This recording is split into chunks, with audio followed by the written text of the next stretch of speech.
This is Gamer 1745, and we're going to be playing some Hearts of Iron 4.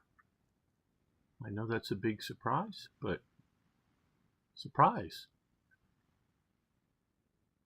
Just seeing if we are live on all the interwebs. Yes, it looks like it. All right, that is good. Okay, let's see how we're doing. Well, let's check out the Navy. Start out with naval operations here. Inconclusive naval battle. Sunk a submarine there. Okay. Out here, we sunk 3 British submarines. 1 British submarine there. An Australian convoy. Yeah, that looks about like it. And hello! Not a normal person you got here early in the stream. That's very good. Is it just this battle that's going on here? Well, these guys are back there. Failed to win against Poland as Germany. Well, you can look at some of my, including earlier episodes of this stream or some of my other streams, and see what it took for me to win. Probably you just did not build enough army. Is probably the simple answer there. Okay, now this province, see here, you have to sort of pay attention. This is a swampy marsh. That is not good for attacking it, but we want to close off this. We have somewhat organized units there. So we have a well-organized panzer unit. And let's put in this somewhat organized infantry division. We'll send in this SS division. Infantry division. So now we're hitting it with some more units. Hopefully you'll get some air power support.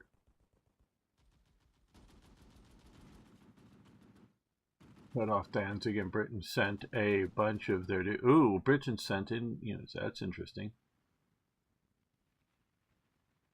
Yeah, you should be aggressive enough that Britain doesn't successfully send in.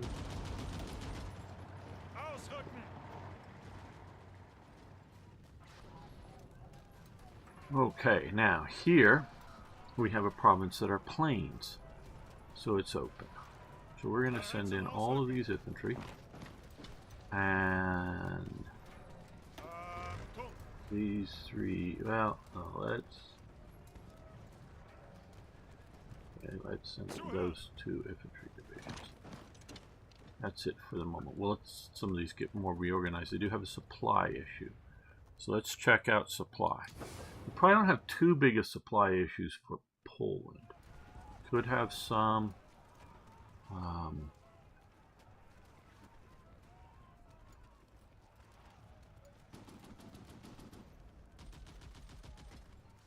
Okay, let's actually come to here.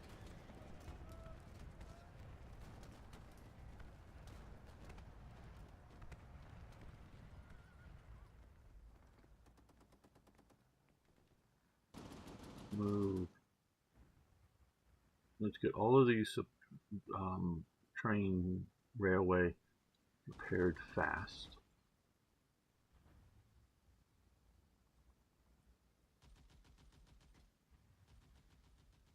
They will repair on their own, but they'll repair faster when you're actually putting difficulty in. So the same playthrough I got France, and I don't know what to do because I need 3,000 naval supremacy to invade Britain. Well, that was Germany's problem. They never had enough naval supremacy to invade Britain, so that is... Notice I'm at war with Britain and I haven't invaded it. That's the problem. That's a very serious problem. If you look at the history of everything. Okay, so we've got here. We're at level 2 to here. Let's up that to level 3. So we've got. Okay, well, this will get to 3 once we get that. So we need to continue to. This pocket here of these divisions is seriously hindering our war efforts still.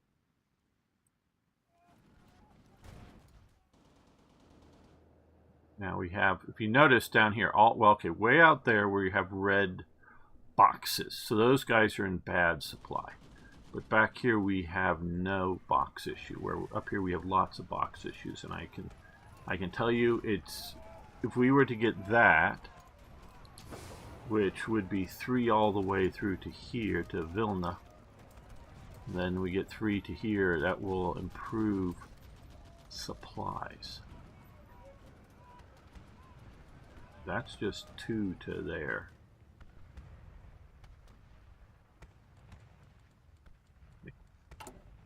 Yeah, just 2. So if we can get 3 and then 3 to here, that would improve things. Hey Arno, good to have you here. No, I'm micromanaging all of the units. I am not using the AI frontline tactics. Okay, now up here we're doing well because, for supply that is, because we can bring in supplies straight into Leningrad, and then locally it's, yeah, that's orange, so that's not good, but well, that's red down there. So we may see about, but the bigger problem here is, in which, don't know, no supply from capital. I don't know exactly what. We control that, but that's a supply center, which will help us if we can get a hold of that and get that supplying up there. Okay, so back down here. Supply issues start from like here and go north. And hello Arno over on YouTube. Now I'm going to move these two. Okay, what? Okay, that's plains, plains, plains, plains, plains. Those are all going to be good. So we're going to get these 2 guys across the river before attacking.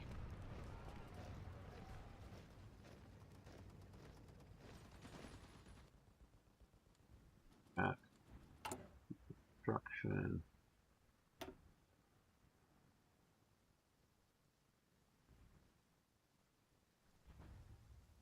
Okay.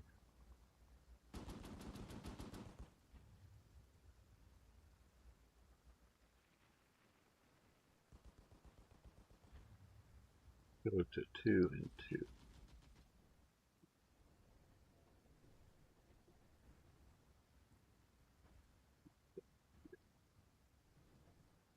Because that would get us at least, well, 2, 4, 3. Okay, it's 3, 4.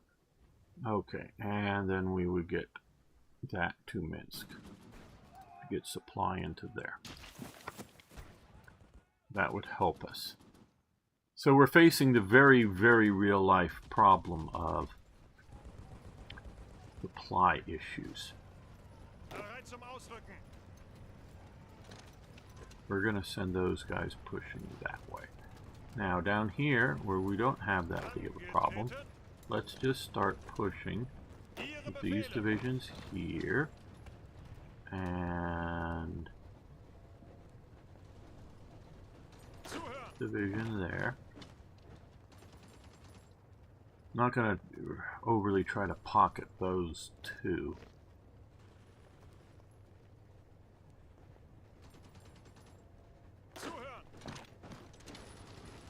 You have a pocket here, so Well, we can let them starve a bit longer, I think. Ihre Befehle?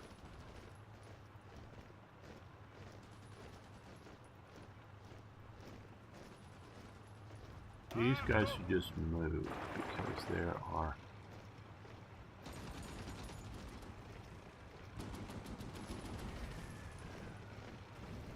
Angetreten. Achtung! no Befehle! Ausrücken! opponents facing them. Angetreten. Bereit? Zuhören! Angetreten. And one that way. Zuhören! Two's down here. Hello, Dutovich. Move to top of the product. Okay, thank you. Shift up arrow. I'm just always in my life have just been a mouse player, and I'm just not used to using keyboard shortcuts as maybe much as I could conveniently learn and use them. Ausrücken! Ausrücken! Let's come up that way.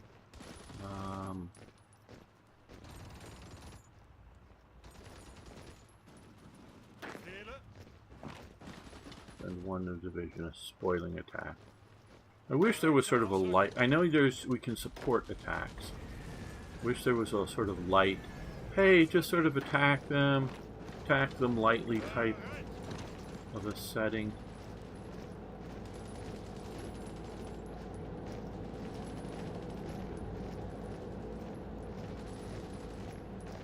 Angetreten. Zuhören! All these motorized forces across the river there. We're going to attack here to delay.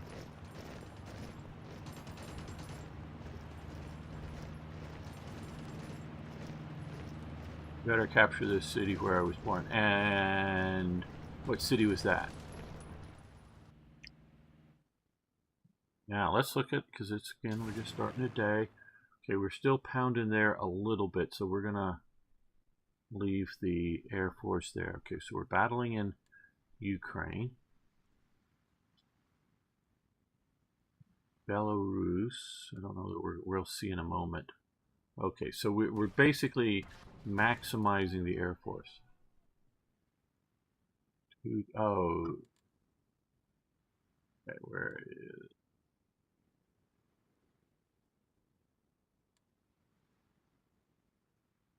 Oh, here. Okay, cool. Cool, so you're Ukrainian, I presume, or are you a Russian? From there, because I know there are Russians there. That sure is cut handy if you move several to the top. Control, click, puts when you click. Okay.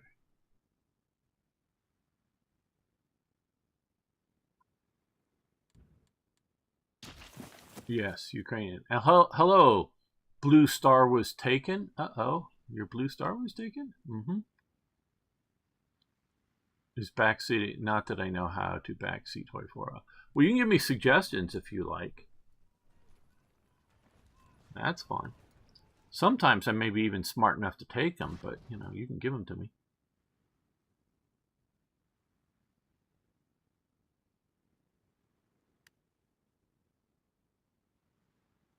Well, I have a bunch of hours in HOI IV too. My bigger problem is that I got burnt out on it a few years ago. And it's changed a lot since I was last playing. That's my bigger problem. Ihre Befehle! Ausrücken!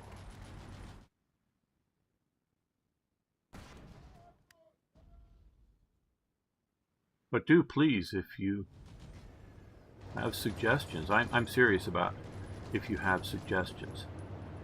I would not mind hearing them at all.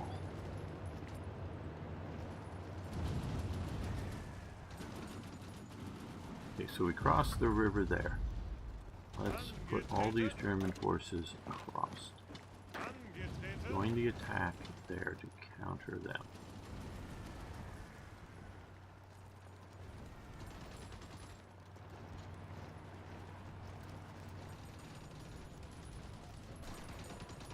Yes, these are the NATO symbols.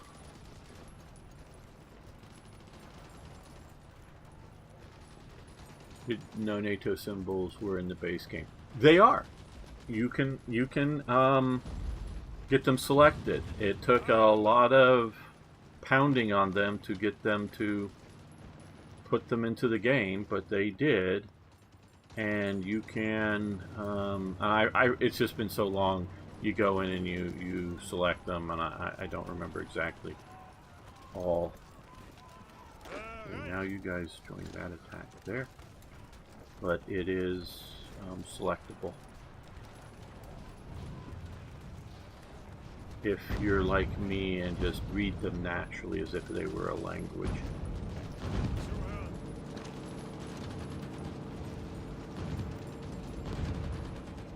Backing into the forest, so that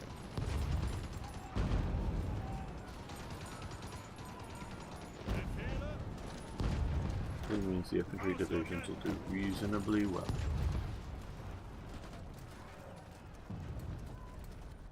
Probably not, Arno. I can check the total for you. Well, maybe a unit here, but I don't know where I would put it. Okay.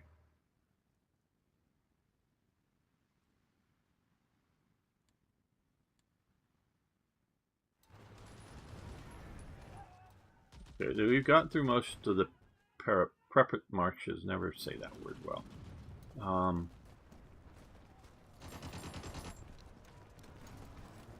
I think you guys all get to attack.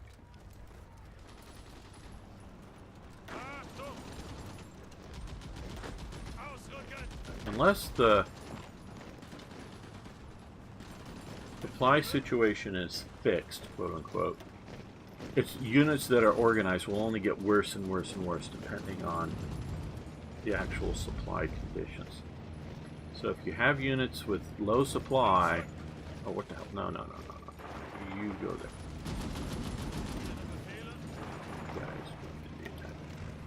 Might as well attack now if you're generally on the offensive.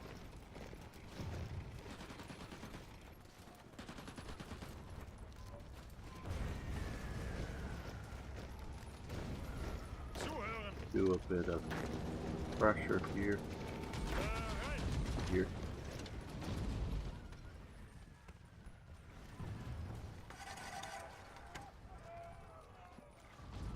Yeah, heavies are good for breakthrough. And if I was more of an organized player, okay, you can stop your attack here alone. Okay, well, at least we took Leningrad. At worst, it's going to mean they've got to shift more forces away from the Finns while we hold down here. Because we have the supply. They've got a supply around here, which hopefully they won't do too well. These units are about collapsed. That is good.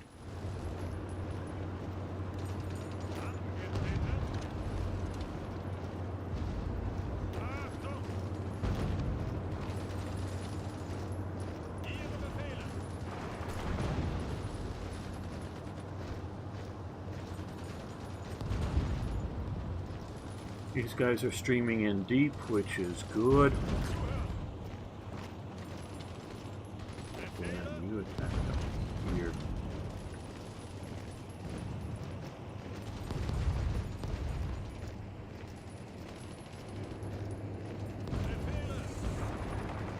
Wait. On multiple fronts. And hey, Singh, good to see you here on a Saturday. Yes, we have a lot of supply hubs. And we're trying. I'm right now trying to keep moving faster than building them. We are, as you can see here, building and repairing railways to try to keep those hubs operational. the quantities of YouTube videos I watched, I thought mediums were good against USSRs. They don't have many bunkers. Yeah, heavy tanks are always good for breakthroughs. There's nuances. I absolutely beyond just some basic. Okay, stop attacking. We don't need you too weak for when they get ready to counterattack. They're reinforcing there.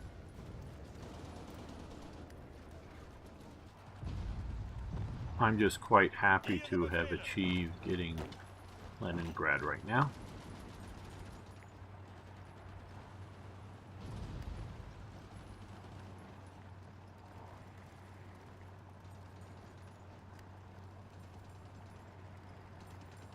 Down here, I don't know. See, that is no supply for some reason.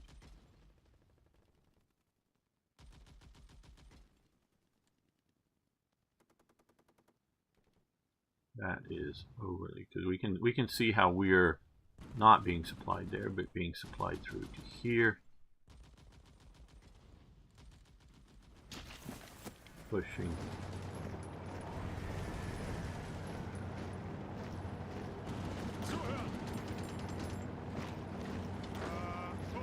The Ukraine, or the Romanian forces here. No, the UK is doing just fine. It's just sitting out here doing just fine. We are doing some naval battles. We took out 2 convoys there. Oh, and earlier we took out a convoy. So it's doing just fine. Italy is not in the war. It's doing its own private war with Greece. Japan is also not in the war. It is doing its war with China. We are staying out of the Mediterranean. 2 subs there, British sub there, and what? Inconclusive there. Bulgaria, Yugoslavia are not at war, so we are focusing on the Soviet Union.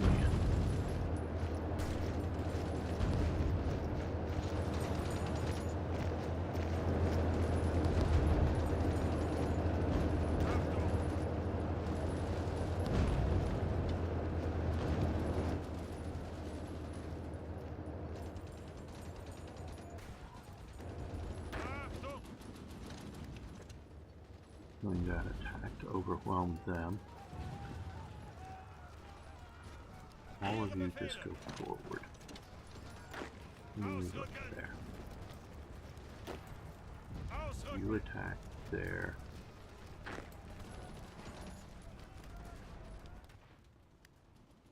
Hello, Mr. Supreme. Hey gamer, fellow Hearts of Iron General here. Watch your YouTubes when I got into Black Ice mods. Right now I'm doing an achievement runs before deciding what to try next. Well, very cool. Getting achievements are fun to do. I actually do that with Railway Empire. It's a railway game that I try to not just get achievements, but try to get higher scores on the leaderboards.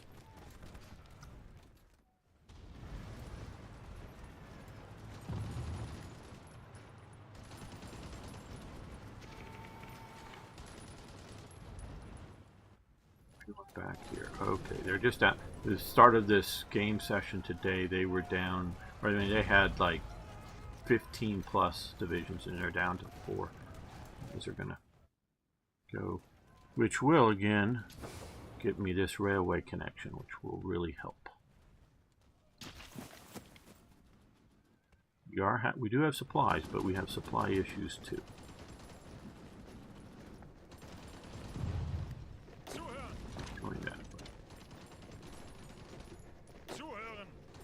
You join that.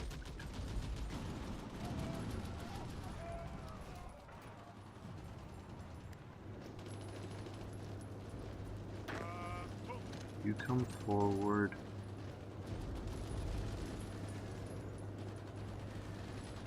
Yeah, back at yeah, HOI IV, great game.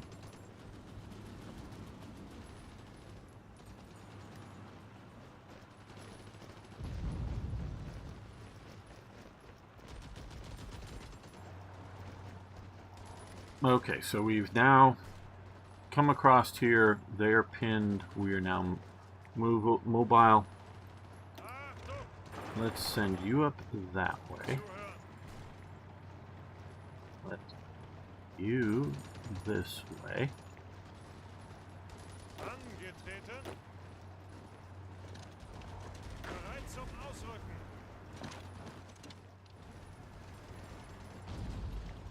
Angetreten! Ausrücken! We're moving across the river. You guys keep moving forward. Bereit!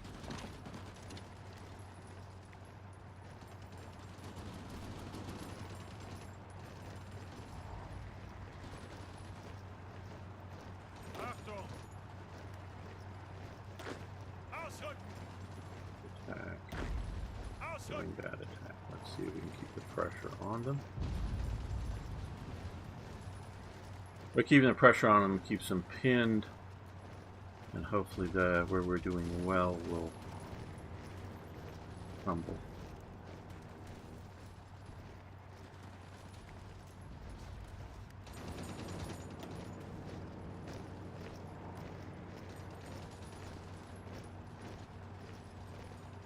Angetreten!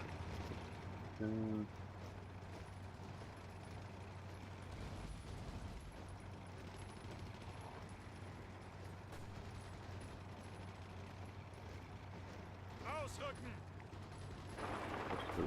Bereit zum Ausrücken! Ausrücken! Befehle!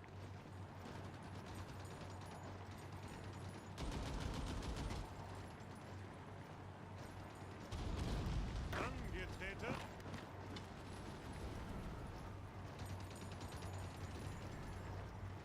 Befehle! Get too fixated on any one part of the front lines.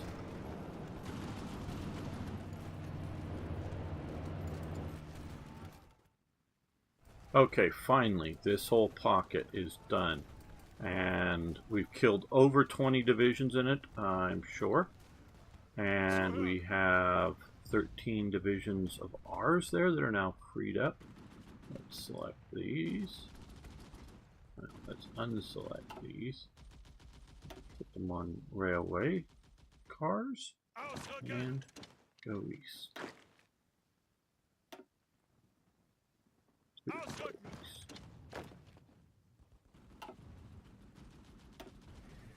Ausrücken! Them all up to the Moscow, as it were. Ausrücken! Ausrücken! Keep pushing on all that. Okay. Let's see. A couple weeks ago. And then hello, Lum. Good to have you here. Yeah, it's been warm, very warm up here in my secret mountain base in Arizona. I'm all right inside, but it's hot outside. Okay, what did it seem? Well, today I found this documentary called Hitler Circle. Basically tells about the rise of NS from scratch, and pretty interesting. I got to know about this. Yeah, Dietrich Eckart. He died. I forget the exact year he dies, but he dies before Hitler comes to power. But he is definitely an influence.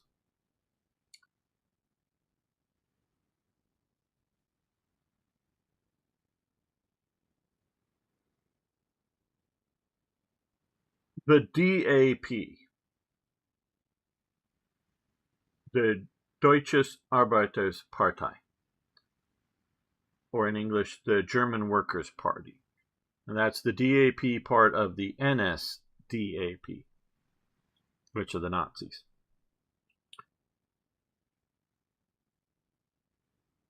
Was founded by a bunch of occultists.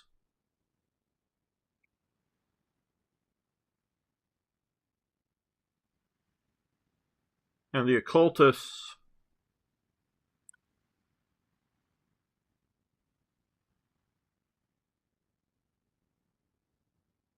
Yeah, I'm going to criticize some religions here. Yeah,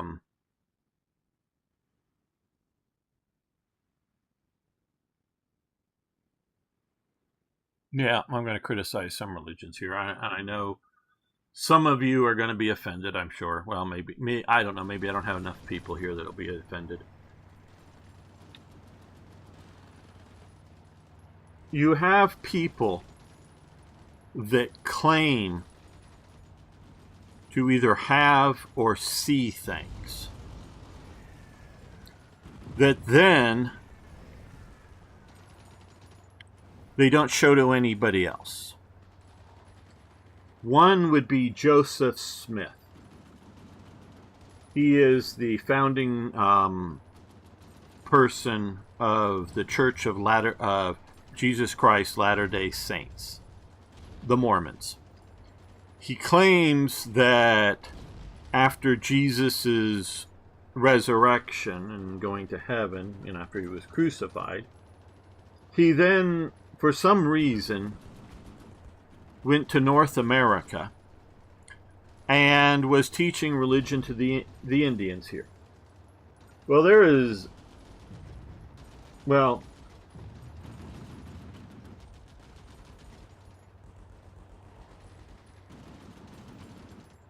I believe he's called Quetzalcoatl.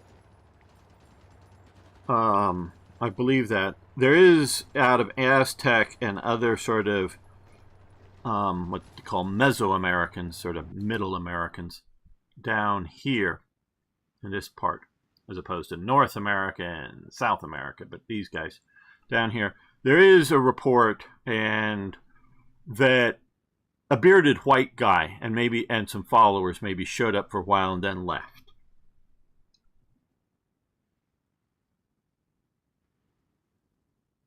And sort of developed civilization, which would probably be well before the time of Jesus.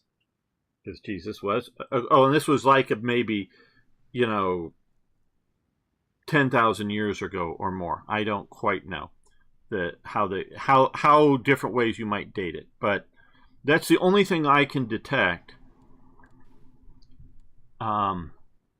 Whatever the truth of that story is, I don't know. But Joseph Smith got a vision from God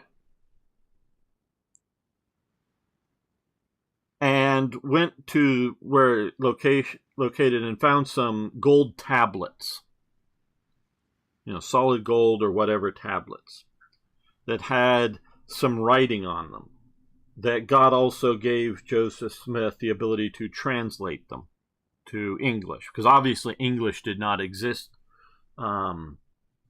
back then. English doesn't develop until after the Norman Conquest.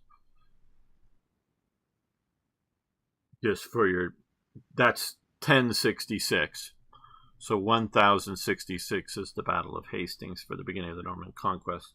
The quote-unquote English, or really more Anglo-Saxon, or the Anglish with an A, were speaking a language called Anglo-Saxon, not even English. So at that time, so this is thousands of years ago.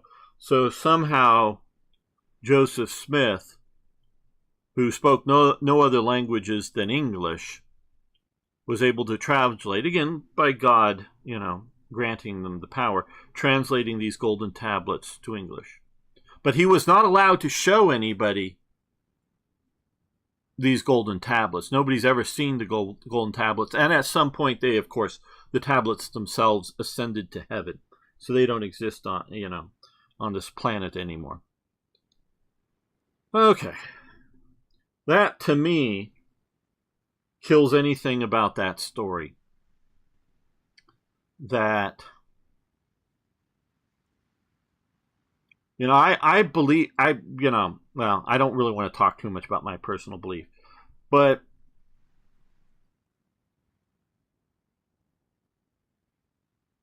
okay, maybe it might be plausible for God to, in essence, give a vision. And it could be like a dream, but something, and you come up with, a religious philosophy based on that. Okay.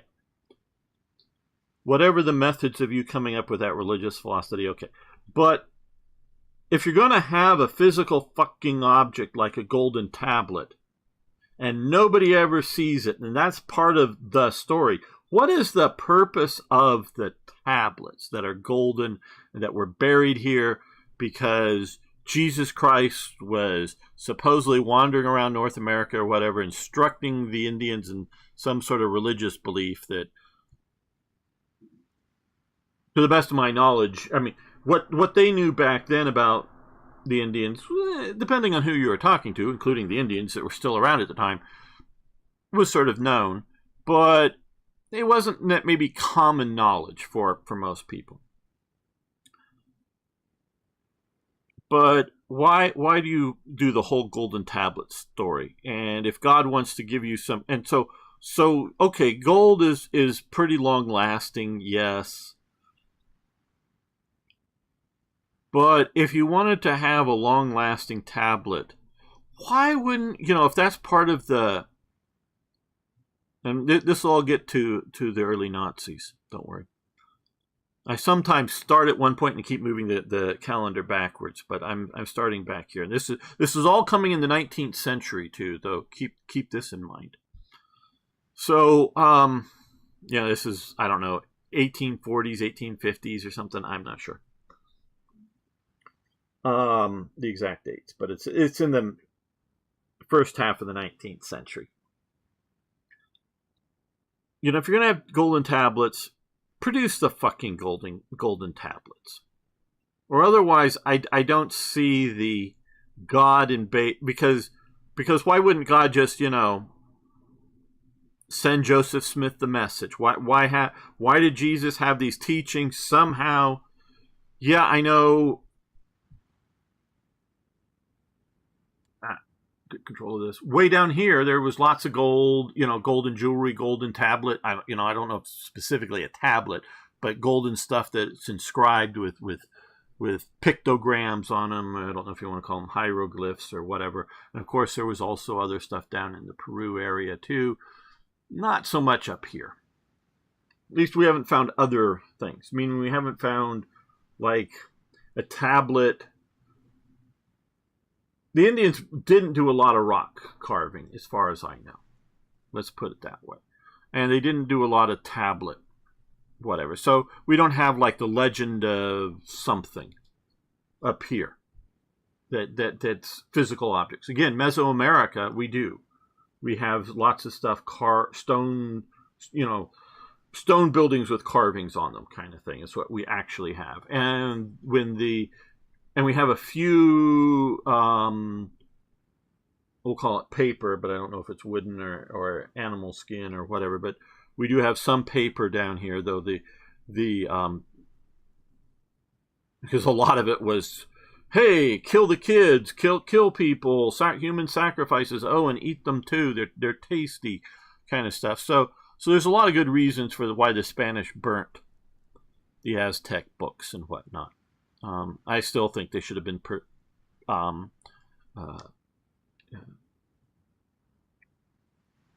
preserved, but I understand their motivation wasn't just get rid of bad knowledge. It was god awful, and there was a lot of god awful things were going on before the Europeans arrived.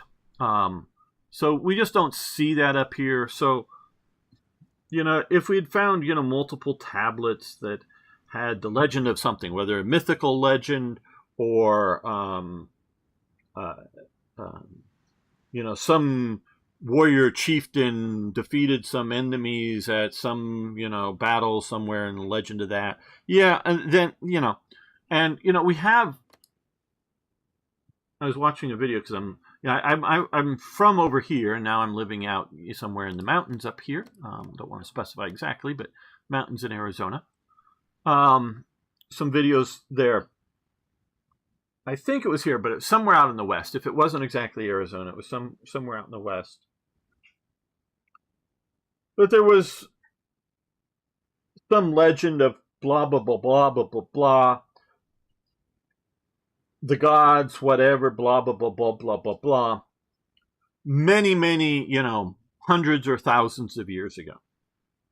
And that was duly recorded. And then, okay, yeah, Indians just, have their legends of ancient times.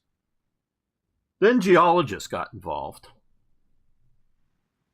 And basically, and again, can't specify exactly where. There was a volcano that blew up, and they sort of dated it and somebody eventually looked, it wasn't like right away, but somebody, hey,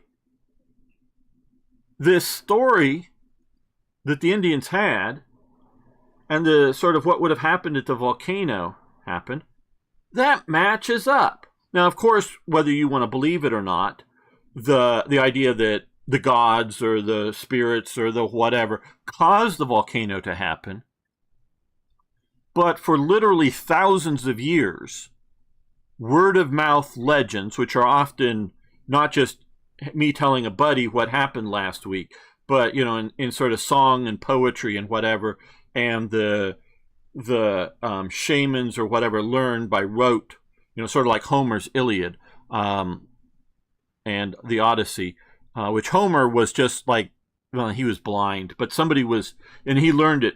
He learned it from somebody telling it to him. He did not create it, as far as my understanding. But somebody copied it down from his telling of those two stories that do probably, because we have found Troy. I think it's very likely that, it didn't have a "This is Troy" plaque that they found when digging it up, but it matches.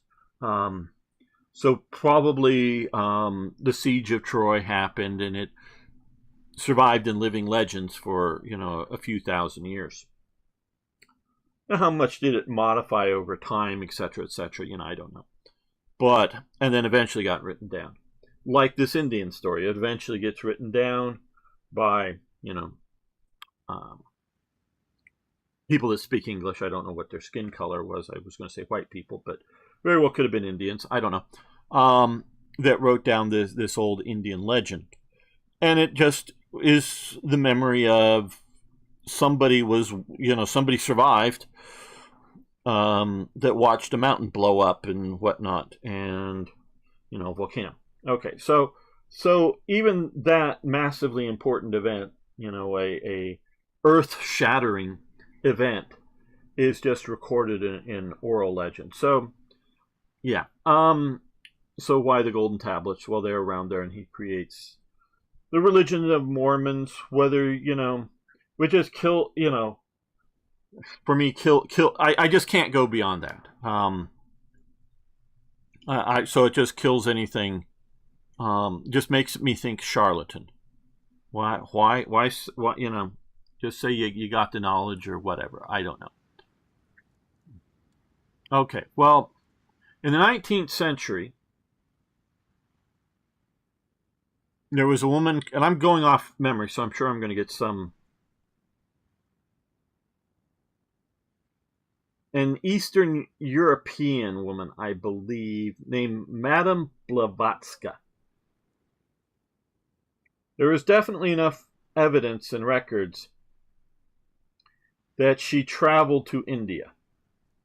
But she claims to have gotten into Tibet or Nepal or wherever up in the Himalayas, and was going through, and there have been, and they found, and back when, that's actually survived the Cultural Revolution, just amass walls of like, they found of scrolls and whatnot, not codexes or books like we think of books, that are folded over, but whatever. So there, and I don't even know how much of some of those photographs of those books have been translated, been recorded and translated, what's going on with them. We know China destroyed huge amounts of the ones that weren't hidden away in their cultural vandalism, the communists. And I don't know what all those books are. They could just be the records of the temple. Hey, this year we got in this, and Joe bought this from these other guys, and we got so much wood, and it could just be, for most of us. I mean, somebody who wants to study the history of building temples and maintaining them in Tibet, say, or in Nepal or wherever, might be very fascinating to them, but to the rest of us it would be, boring. Or they might be, histories of the world, part 1, 2, 3, 4, and 5 or something. and histories that are unknown to us. I don't know. Now, those are very real. There's enough evidence, and I'll get to whatever chat here. But I'm on the stuff. So, from Sing. So she somehow is able to translate, because she doesn't speak Hindi or Sanskrit or whatever, the various languages from there. Urdu, Singh is from India, so he knows these names better than I do of the different languages. And so she gets these translations of this lost religious knowledge and brings it to the West.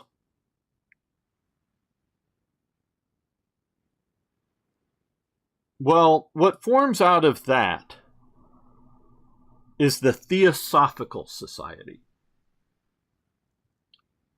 It's sort of a mixture of Christianity, Buddhism, and Hindu religion, with some Madame Blavatsky religious thrown into them.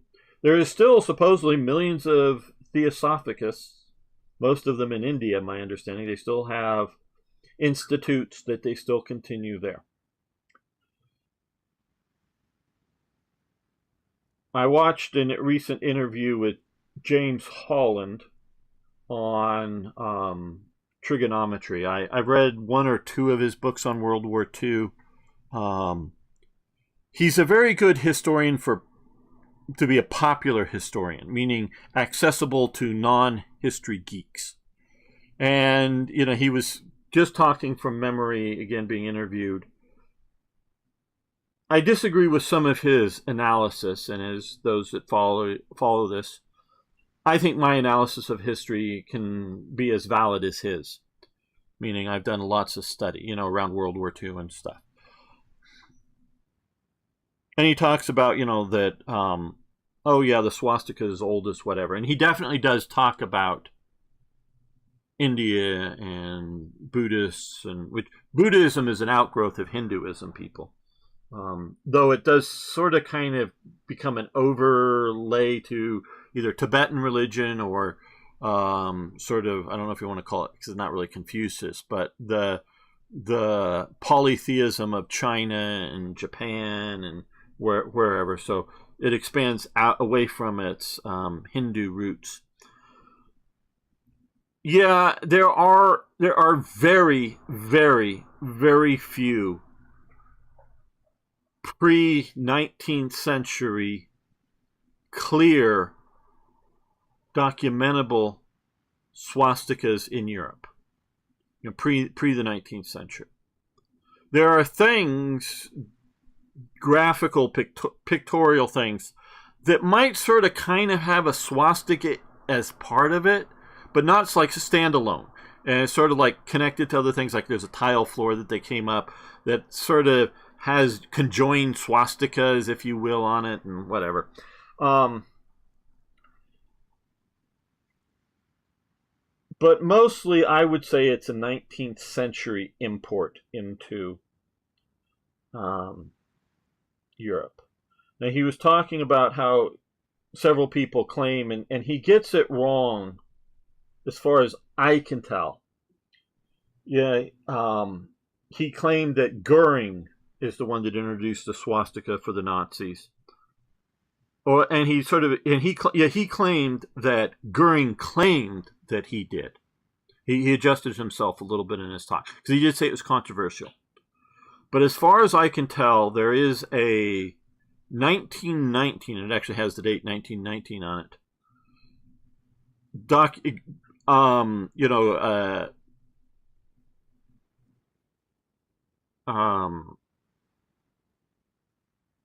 graphical image, shall we say, that has some writing in it and whatnot.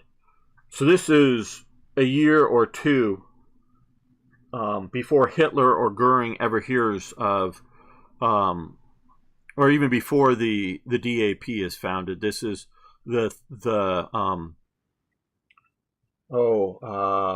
I'll come up with it in a minute. But this is, the Thule Society symbol. They had a swastika in it.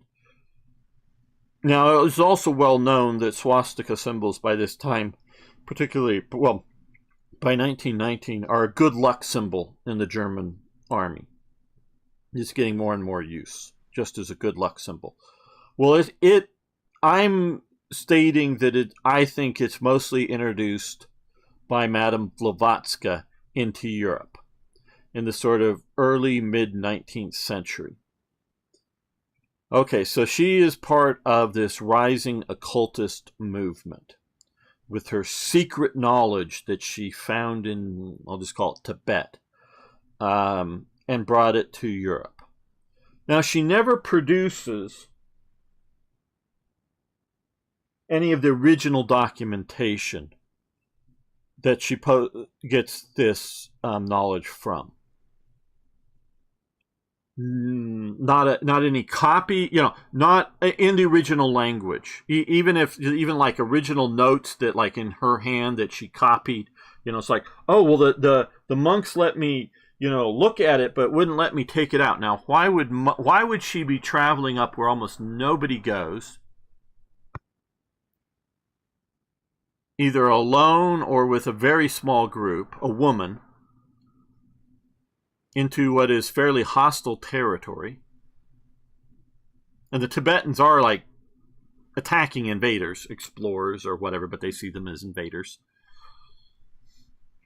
That she's able to get in there. And okay, let's even take that part of the story as a given. That, she gets up here. Not that she's not wandering around India. That's well enough documented. At least in my mind. I haven't seen the actual travel records, but I'm just going with that. That she didn't just dream all this up in her living room back in Europe. She does travel a bit. Whether she had this whole planned out as she traveled, to travel, or whether this comes to her while traveling. But okay, I can see the idea that monks wouldn't let her take the stuff away. Now, why would they be showing her this lost knowledge in these secret vaults? Yeah, it just doesn't, to me, hold water, but that's just me. But she's there and somehow is able to translate stuff, and there's no, handwritten copies. She never, takes a camera and photographs an original, document that we could at least look at, and some, translators and whatnot can try to see, does that look like the kind of type lettering and writing of those type of letters, what we would expect? That maybe it's a copy of a copy of a copy, but still, a few hundred years older than that kind of thing. But no, we don't have any of that. So she comes back with her supposedly secret knowledge that she gets. Again, I can see the idea that people, whether it's godly inspired or just they them come up with a good philosophy, or hey, I studied Buddhism, I studied Hinduism, I studied Christianity, and now I've, a person, I'm not saying I have, but because I've not studied all those, gone in and studied all those religions in detail. But, come up, I now have a religious philosophy. I think these people were tapping into some truth, and now looking at these, and I go, this is what I take from it. That, that doesn't mean that God told them that it was. It just means that's maybe a good way to look at it, and maybe other people will agree. Maybe not, I don't know. But the secret knowledge thing, people were big into secret knowledge in the 19th century. That's sort of what I'm getting at. Well, she brings this stuff back to Europe. Well, there's a German named Guido von List. He is definitely in that movement and is influenced by Madame Blavatsky. Not that he's necessarily a theosophicalist, but he's there and also writing. And he's putting a Germanic twist on all of this stuff going on. Well, right around 1919, so the World War I is raging, or just quitting, but there are occultists in southern Germany. You know, sort of the Munich area. Some of them come out of Austria. And they're all seeming to be upper middle class types. One of the members of this Thule Society, Thule Society sounds cooler, at least to English ears. To give you the background of the word Thule, or Thule, however you want to say it, I don't know what is technically the most correct.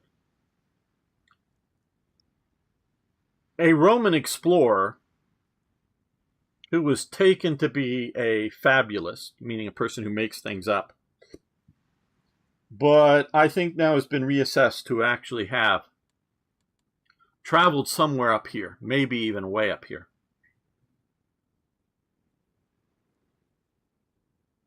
And it was warmer than it is now up here. Goes back to the global warming bullshit. I mean, man-caused global warming. Because like I say, it was warmer. It's getting warmer. He travels maybe up here, and he names some sort of people, civilization, whatever, Thule up here. I don't know if that was their name for themselves or whatever in what language, but this is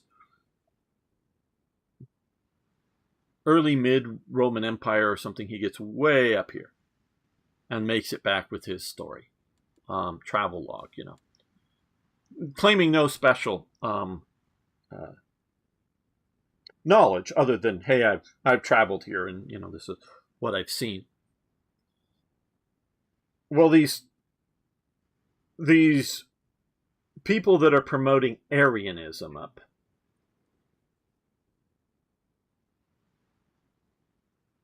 want to pick a name for themselves and for their ancient ancestral homeland is way up in the north. And sort of like the idea of up in the Arctic. And so that's why they picked Thule. So they have the Thule Society. My estimation, I'm not going to go into it too much here, is that these people, through their society, had been trying to have influence in society in general. And it had been the elites in the Austrian and Austro-Hungarian empires and the German empires. But they see that is going away, and the masses are where the power is going to be. So that's why they form, and almost as far as I can tell, all of the original core people of the DAP are all members of the Thule Society, including one, Rudolf Hess, who was born here in Alexandria, both German parents. It just Germans were, I think, merchants or something, down here during the English.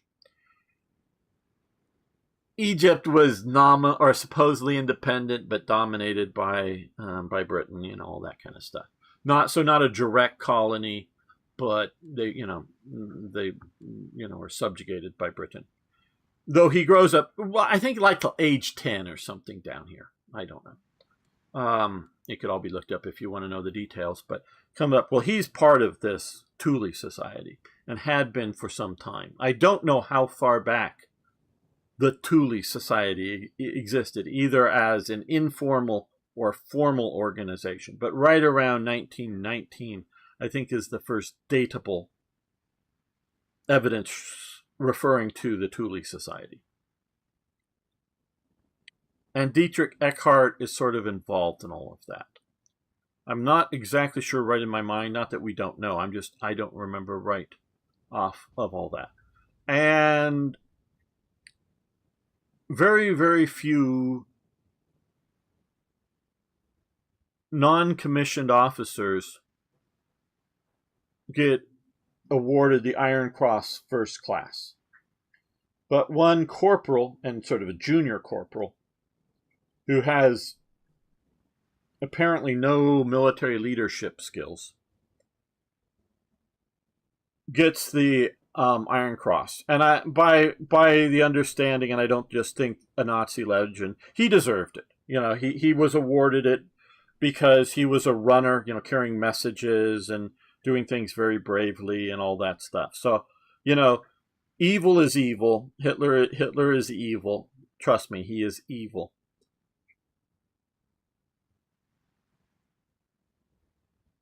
But that doesn't mean that he didn't earn the Iron Cross. Well, he's wounded, poison gas stuff. Gets over it, but that still affects him, I think, for the rest of his life to a degree, as you might expect that it does. But the German army is, crashing out and going down to 100,000 men. Well, because of his background, he gets to stay in the German army. But what do you do with all these people? Well, he's sent to spy on some of these right-wing organizations, including the DAP. And then he sort of ends up taking over the DAP and doing all the stuff there. And Dietrich Eckart, during this time period, post-World War I and until Dietrich Eckart dies, is a significant influence on Hitler as well. So Hitler is very much not a Christian. Nazism is founded by non-Christians.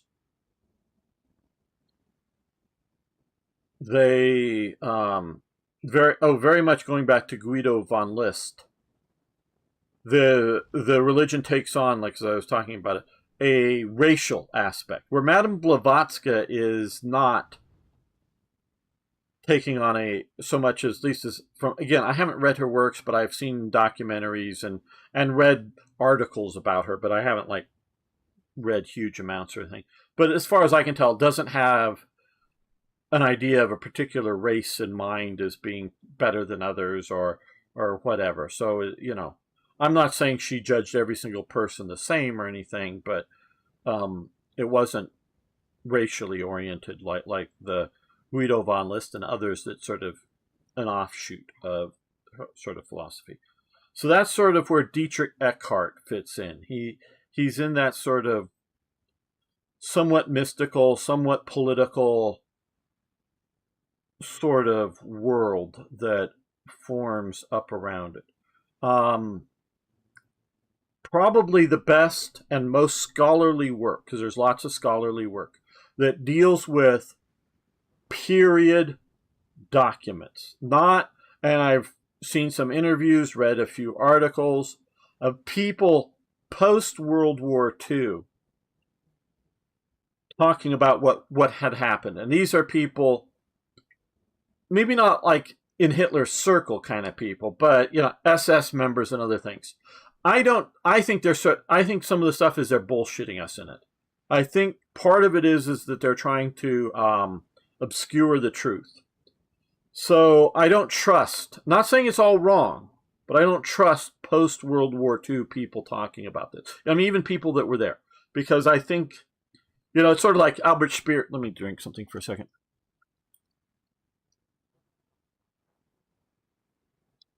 Albert Speer's memoirs of Inside the Third Reich has some fascinating insights that I think are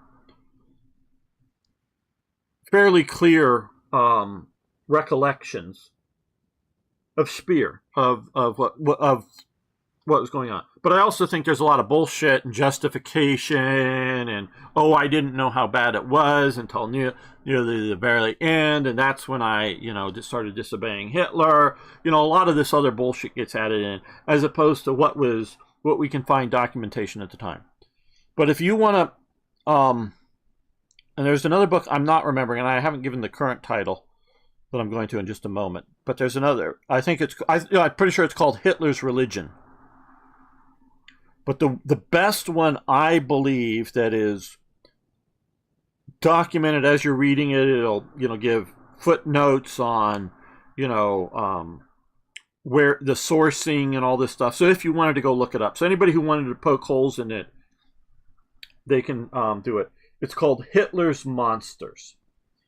It's an overly dramatic title, but it looks into and focuses mainly on Hitler's sort of mysticism. But it does cover some of the others, which we can definitely see with Himmler. But it is starting with Madame Blavatsky and continuing to Hitler and Himmler and Rudolf Hess is sort of drawing out and perverting for their views a lot of Eastern, particularly Indian and Tibetan religion, as opposed to Buddhist, Chinese, Japanese stuff, but more Tibetan, Indian type religion, but drawing elements out, perverting it for their use, to serve them. So, yeah, it would be like me reading a short book on Hinduism and then going around to everybody telling, I now understand everything in the world. I'm now the guru of religion, and I got all this knowledge from Hinduism, and I start, writing articles and doing lectures with people and whatnot, and then a real Hindu scholar, from India, but not just your maybe average person on the street, but a real Hindu scholar would just go, that's not right. No, we don't think that. No, that isn't. No, and just start pulling it apart as getting everything wrong from them. I'm going, no, you don't understand your own thing. You for however many hundreds or thousands of years, you've got it all wrong, and I'm right now. It's sort of that kind of stuff. And so be careful, Singh, when you look at some of the stuff. I haven't seen necessarily Hitler's Circle documentary. I may have. I don't know. It doesn't ring a bell. Just Google it, and it's a bit off about stuff. Yes. Did Hitler get democratically elected, like I've heard from sources? Okay. No. Yes. Yes. No. Okay. Hitler.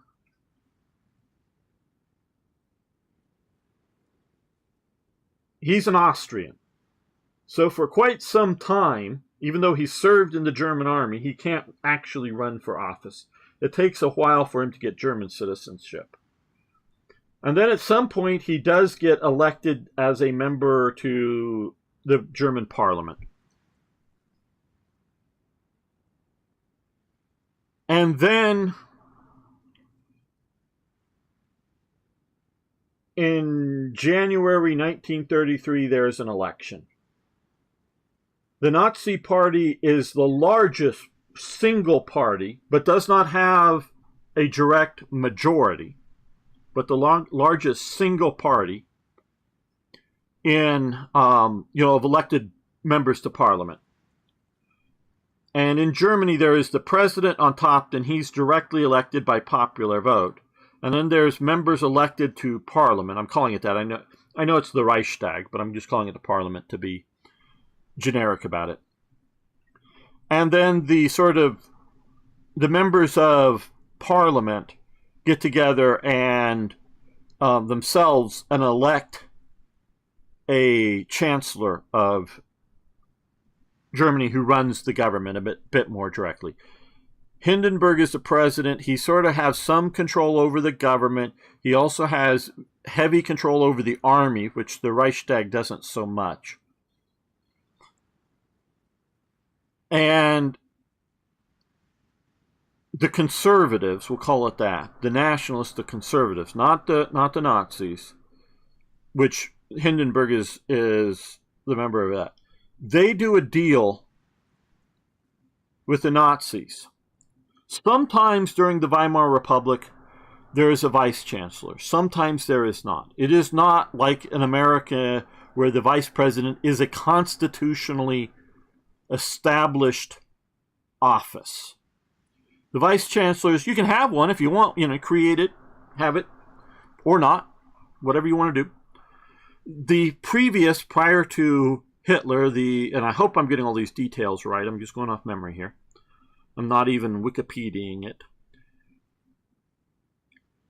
Was Franz von Papen, the previous, and only just a short time because they had some election. I think it was October 32 or something, but I'm probably wrong on that.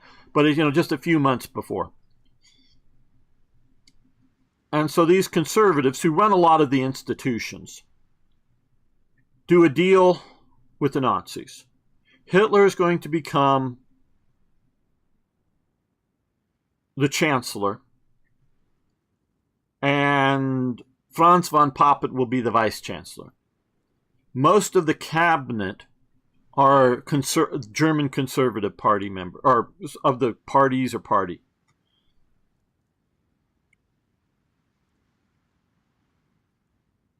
So they think they're going to control the Nazis. And so they get the majority vote of the members of parliament. Not of the people, but of the members of parliament. Well, later, late 33, somebody, it's blamed on the communist, but again, there is evidence that maybe the Nazis did it. Parliament gets burned down, the building, at night.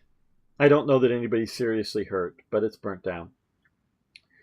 And because it's the communists, and the communists are a massive force, because had not the conservatives and the Nazis and a few other, independent types and whatnot got together and formed a coalition for the government, it probably would have been the communists taking over parliament. So they blame the communists, and they enact the Enabling Act. That basically, and it's not overnight, but over time, they're basically able to get rid of all of the other parties. Basically. All the other parties, not entirely, but no left-wing parties from Parliament. So this is more of appointed, put in, because he's appointed Chancellor by Hindenburg, that just squeaks by sort of with enough votes in Parliament to ratify it. So he's there. It's not a coup. He failed in his coup in late 1923. He watched Mussolini have his coup in 1922, and he wants to have a coup for the state of Bavaria and to take over the state of Bavaria, whether get Bavaria as an independent country, because Bavaria had a local government, sort of like you have the government of California or the government of New York State within the United States. Germany was sort of that way, much more so back then than today even. So it was just a coup for the Bavarian government, not for all of Germany, and which goes badly wrong, and Goering is wounded and gets hooked on morphine, and Hitler's not at least seriously hurt at all, but people are shot down right next to him. Again, Hitler's personally brave. That is never a question with Hitler. We can criticize him for a lot of things, but not personal bravery, at least in my opinion. And so after that, and after spending a few months in prison, he decides he's going to do everything legalistically. Now, later on, and let's just say this part of this thing is the ballot. Okay, that you go in and vote. Later on, this is like 35, 36, 38, different time periods. They hold different national votes, including a national vote whether after they've already gone in and occupied Austria. They do a national vote from, do you want to unify with Austria? He's already gone in and occupied it, but do you want to unify? So they have a vote, and there's a big circle.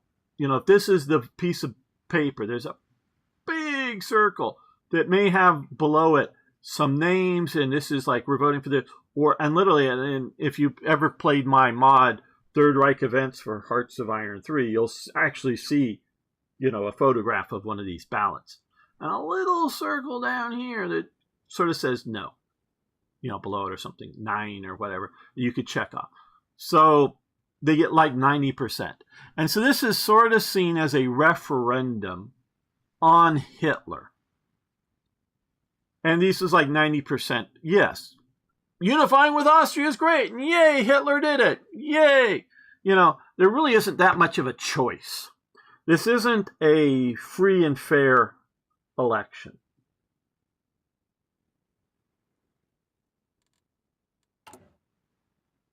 This is bullshit right here, right now, for this time period in here, in which they have the NSDAP at 44%, KDP, which is the communists. Now, of course, by this point, they're a banned party, but there's, still a lot of communists around. It might get 10%. The Zentrum, the center, well, if that's your sort of socialist, yeah, that was still around. That might get somewhere between 10 and 20%. But again, they're banned. You don't have any members in parliament for it. This is at the DNVP. This is a right-wing nationalist party. They probably would around now get 10 or 13, but they eventually basically become banned as well. So yeah, the blue and the red are much too big at this point for August 1941. So yes and no about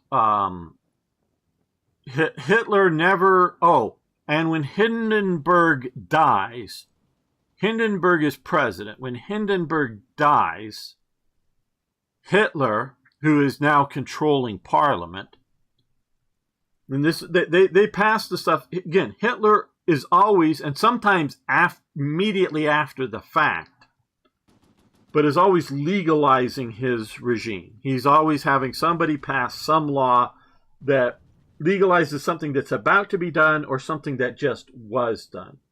So he's very much a legalization on things, and he gets the position, the job, whatever you want to say, of chancellor and president combined in one. And that's when this is in 1934, this is when he becomes the Führer.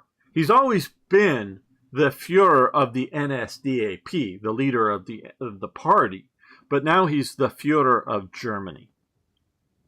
And also at this, in the immediate aftermath of this, the army had been, if I'm understanding the oath, to the Constitution and to the President of Germany. Before that, it was to the Kaiser, but to the President and Constitution of Germany, I believe. I could be wrong on that, but definitely to the President. Not sure about the Constitution. The oath has changed, and they don't have an oath to the Führer. They have an oath to Adolf Hitler himself. And that is not, the combining of the offices is not voted on by the popularity. A bunch of the parties have already been banned.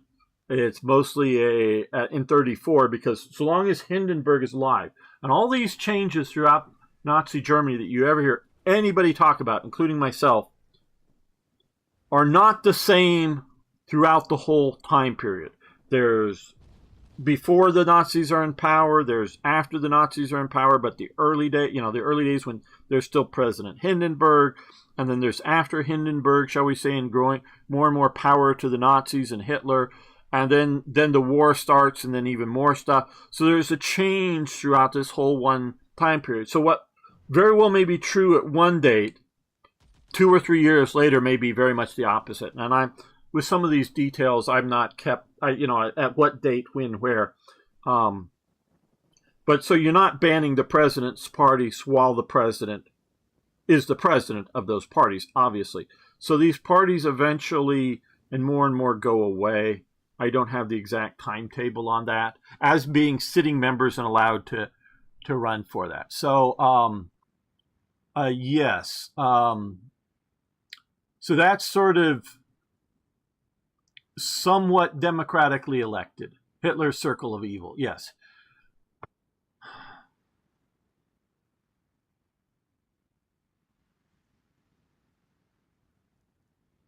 You know,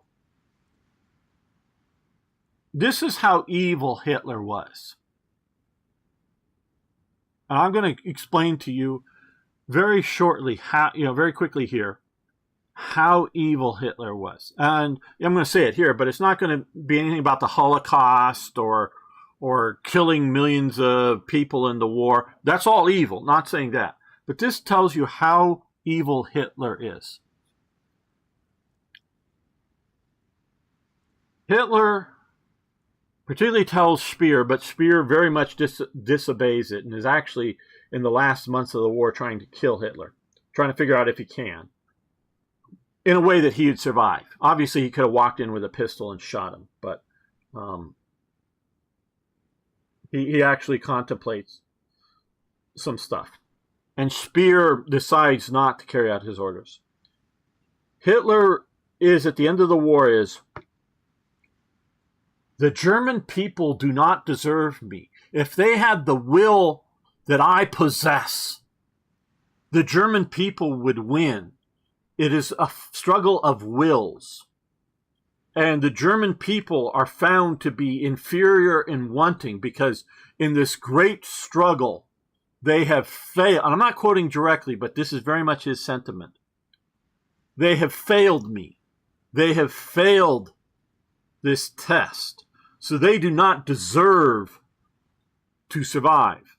And so I want Germany to be destroyed. This isn't a case of like the Tsar burning everything in Napoleon's path as he's moving east, all the food and whatnot. That people are going to starve in the area where Napoleon's army is. He's not burning down all of Russia. He's burning down and burns down the food storage in Moscow for that winter that they had stored up for the people of Moscow. So the people are going to starve in Moscow, but so is Napoleon. How to win a war. You're going to have loss of life in the war. That's just going to happen, right? So how to win a war, and the czars Alexander or whoever's czar during that invasion. Part of his operation is to starve Napoleon, not starve all of Russia again. Just they're just as he's Borodino is somewhere in here. They have the Battle of Borodino, which Napoleon wins, but it's a sort of a hard fight, I would say. And he's coming in and realizing oh shit, burn all the food. And, they keep Cossacks and other type people that wherever the Napoleonic army is moving to burn everything, the fields, the food storage in there, in front of them. So, yeah, these people are going to starve, but everybody else is going to be fine. And so it's not that. He just wants Germany destroyed because this wasn't like the Soviets moving in and destroying the fuel dumps or something like that, or the ammo supplies as you're moving in, or blowing up the bridges and railway tracks or something, which they were doing also. But this was just to destroy Germany. And so Hitler, the people that he is most responsible for and to, the German people, he basically wants to be destroyed because they have failed this great test of will. They have failed Hitler. And this is, to understand Hitler and the Nazis, you have to see him as a pseudo-religious figure, because religion plays a lot into it. It isn't just like, we'll just say Mussolini, in which, whether Mussolini is a good Catholic, a bad Catholic, whatever, he's not coming with, I bring a new religion. He's coming with, hey, socialism, which my parents were socialists, and I used to be the editor of the largest socialist publication in Italy, actually sucks. I've got a better socialism. It's called fascism. It's just a political organization and an economic organization. It's just politics and economics, not religion, not culture. Because he's just like, hey, Roman culture, or, Italian culture, look back to your Roman ancestry. It's really cool. Just what you are. Be cool in what you are, kind of thing. It wasn't. And Hitler does cynically use the aristocracy that are still sort of around, but he's really actually burning it all down, even while he's in power. The traditionalism, because he wants to harken back to a mythical prehistory tradition, not the traditions of the Hohenzollerns, the Prussians, or he just hates the Habsburgs, hates them with a passion. Not any of those traditions. He tries for a while but fails utterly to pervert the Christian church. He just hates all of that and is trying to destroy it. Maybe somewhat evolutionary, because this is well after his mother was dead. I don't mean any harm to because his mother was a Christian and whatnot. I don't mean, words to these effect. I don't mean any harm to people like my mother. We're just going to control the youth, and we're going to get the youth away from them, and we're going to indoctrinate the youth into Nazism. We're not, the old people, they'll die off eventually, but the young, and, old grandma German woman or grandpa German woman, respect them. They're just wrong about religion and a lot of things. We're not going to, do anything bad to them, but they'll go away one day. It's the youth that we focus on. Sound familiar to a lot of stuff going on with education in the Western world? Any book written before 1970, textbook, all gotta be wrong and evil. All decolonize your bookshelf, decolonize your library. Old white men, Homer, doesn't respect women, doesn't have women in the Odyssey. Oh, wait, Circe and blah, blah, blah, blah, blah. That feature quite prominently in Homer's stuff.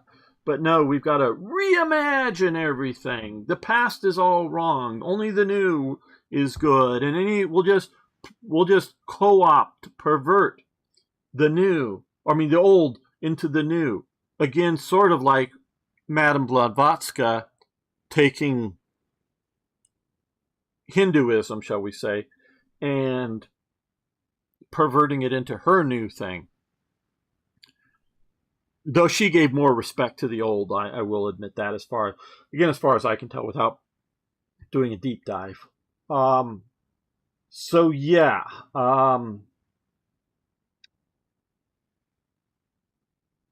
Hitler was evil at his core because,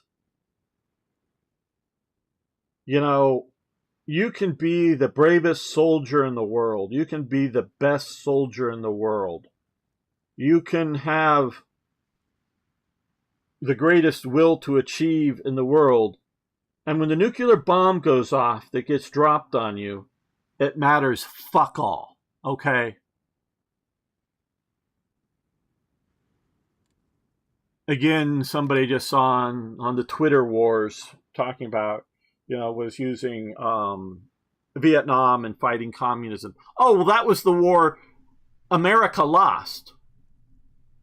America didn't lose the Vietnam War. In 1973, there was the Paris Accords. It ended the war. There's still a little skirmishing going on, but it mostly ends the war. The U.S. withdraws. In 1975, after the U.S. is mostly out, they've still got a handful of advisors and technical support.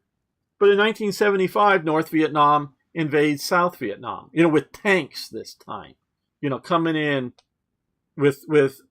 coming in hot and heavy. And yes, America, who had committed to the South Vietnamese that if you shoot an artillery round defending yourselves, we'll replace that artillery round. in essence. We will continue to supply you. That was the commitment, not a commitment to bring in the 1st Air Cavalry Division to your rescue.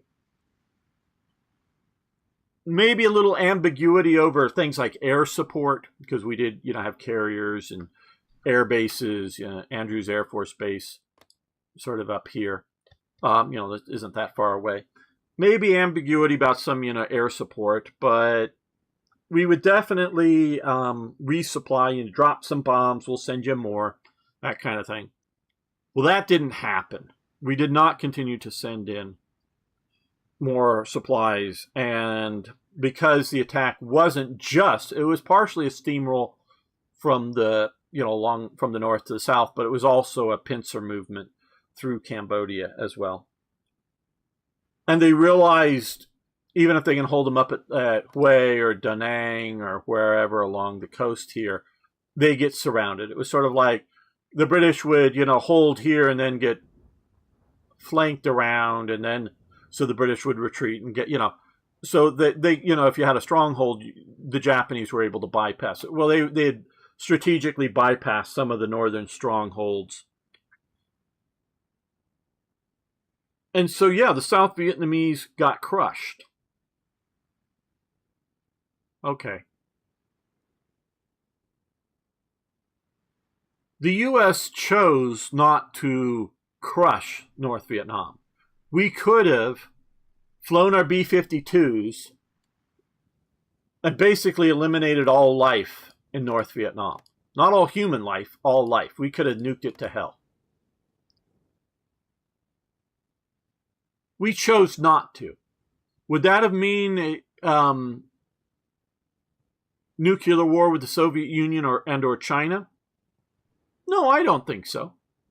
Now, if we nuked China, or we nuked Russia, or if we put a large amount of B-52s, flying around with nuclear bombs up over Russia or something, over the Arctic or whatever, and they actually thought we were going to nuke Russia, they might go there. But I don't think they would have gone there for North Vietnam. We chose not to utterly destroy North Vietnam.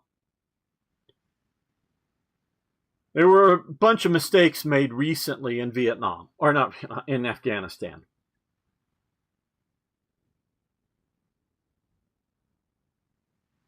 Trump's plan to withdraw from Afghanistan, as far as I can detect, was to keep the Bagram Air Base and, base defense around it.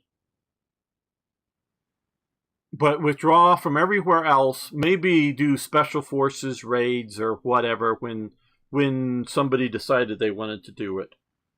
And air support the Afghan National Army. And there's a lot wrong with a lot of that stuff. But Biden just decides to withdraw it all. And once it was clear to the Afghan National Army, the ANA, that they were going to get zero U.S. support, they just gave up.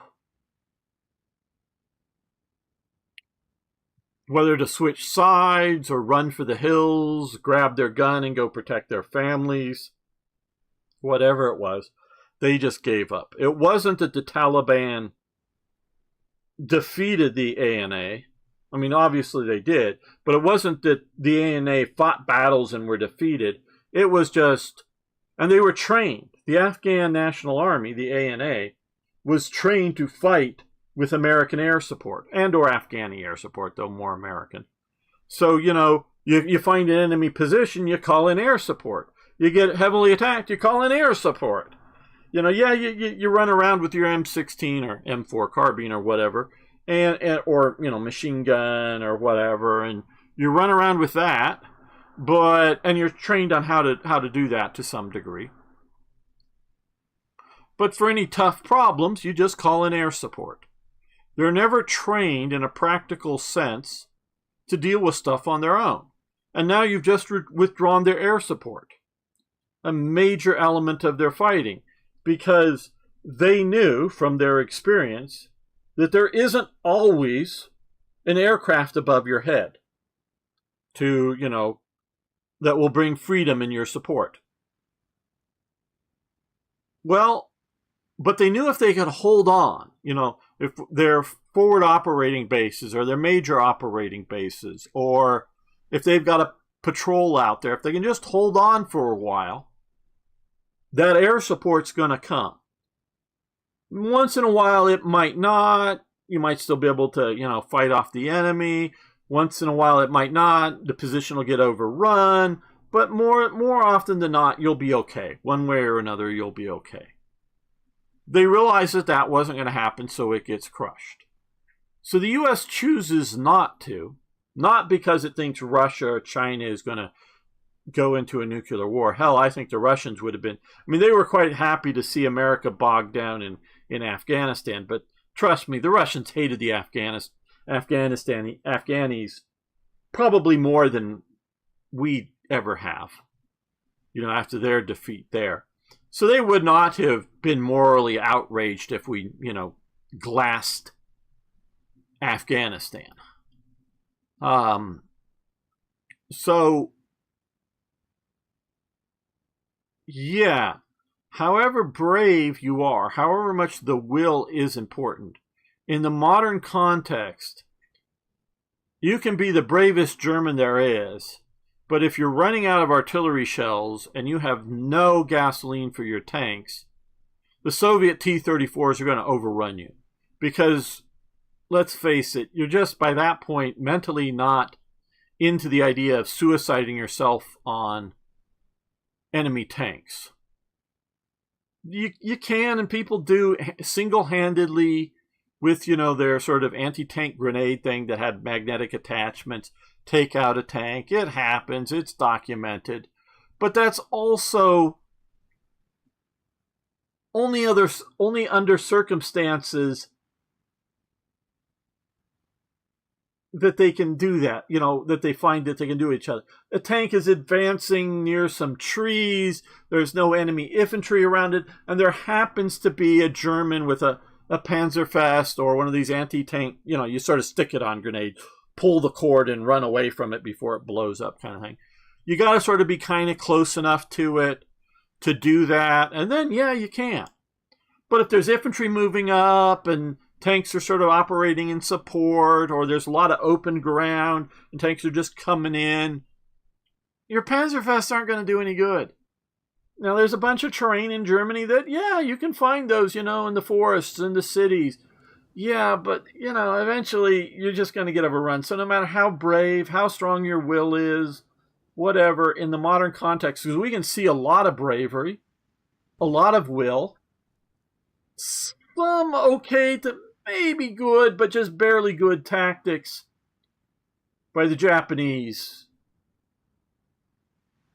And they're just doomed to American firepower. Even on places like Iwo Jima, where they're all dug in, and they're going to fight bravely, but the U.S. is just able to come in with flamethrowers and whatnot and burn them out.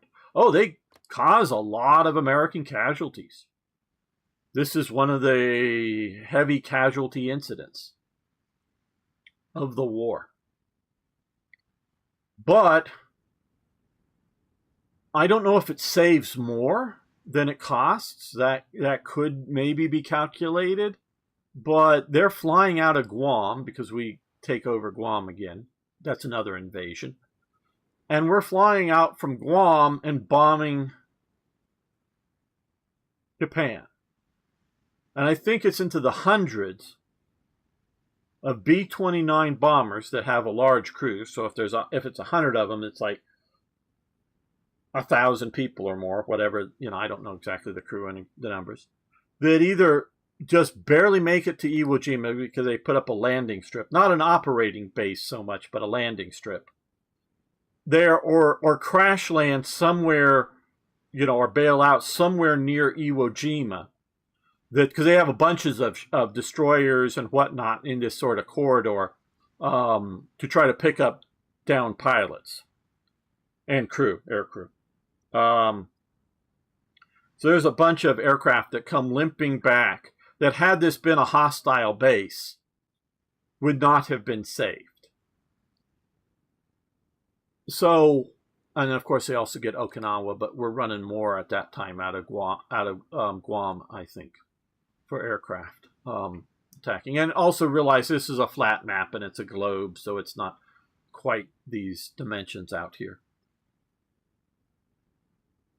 So yeah, no matter how brave you are in an industrial war, I think clearly the first truly industrial war is the American Civil War. Confederate bravery, Confederate tactics, Confederate leadership is often thought to be better than the Union. The Union just gets more people and more ammunition and crushes the Confederacy. It only finally really happens under Grant because a bunch of the other leadership isn't doing so well. But it's ground down. And that's, I would say, it wasn't because... Now, the North does have good leaders. The North has very good soldiers. It has a lot more of them than the Confederacy does. It's almost like 2 or 3 to 1. But if you look at Jackson and some of his Stonewall Jackson in some of his battles, he's outnumbered 3 to 1 or more. And before the enemy can combine into a single force, he defeats each of the 3 forces that are actually outnumbering him a bit, just a bit each one, in succession, and keeps them. So he's doing brilliant stuff. It's just the industrial capacity of that war of the North just crushes the Confederacy. So from that war on, war is about industry. Industry isn't the only factor, of course, because we can look at the industry of France and the industry of Britain greatly outdoes the industry of Germany in 1940. Germany's industry builds up over time. But Germany is able to, at the points of contact, crush the French mainly, but also the British. Because you realize the British retreat mostly intact to Dunkirk. I mean, they have to fall back, but they're not crushed. They leave most all of their equipment on the beach, and also, leaving, running out of gas and whatever of vehicles on the way there. But they get mostly intact to Dunkirk, and they're mostly holding the outer sector. Yeah, the Panzers aren't allowed to push forward, true, but they would have held out for a while anyway. So the British aren't quite crushed. The French are. And then they're crushed again in taking, Paris and all that stuff. So industry, it's not allowed to be, the Battle of France is not allowed to become too big of a war of attrition. It's a fast, rapid war, but you still need the industry. And so, yeah, that's why I say Hitler is evil. He looks at his people and goes, "You suck. You should die. You failed me. You should die." And I just can't take that as anything but evil. Anything but evil. And that is Hitler's viewpoint, at least at the end. Now, you see, you don't want to... Oh, and blues, I'm just reading down now. Yeah, we get political around here. I don't know if you know, but I stream on Slitherine TV, the Twitch channel for Slitherine games and Matrix games. There, I stay away from politics to some degree. But here we do get political. Communism is evil.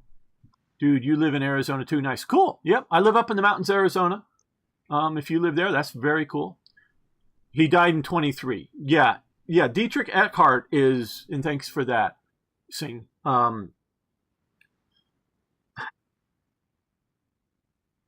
Again, I talked about, and I know there's new people here, I studied Adolf Hitler specifically in university when I was going there. And my specific, because there was a class on it all again, just my specific element looking at it was his rise to power, Hitler's rise to power up until 1933. So Dietrich Eckart is a person that I've never read much about. I mean, I've read, seen, documentaries and read a few articles or whatnot that mention him. And I do know that he is something of a mentor in the, again, because you look at history, or history, but also Hitler at different periods through his history. Dietrich Eckart, to my knowledge, only comes in the post-World War I world. I don't, again, know the exact date. So it's just a few years. He's, I know, an alcoholic. I don't know if he dies of cancer or something, whatever. So he's influential on Hitler. He's sort of in that world of the very early Nazi period. He becomes sort of a NSDAP martyr, not quite like Horst Wessel, obviously, later on, but he's sort of around there. He's sort of remembered in fond ways, but beyond that, and it may be critical stuff at that moment, but again, I've not done a deep dive of that, sort of the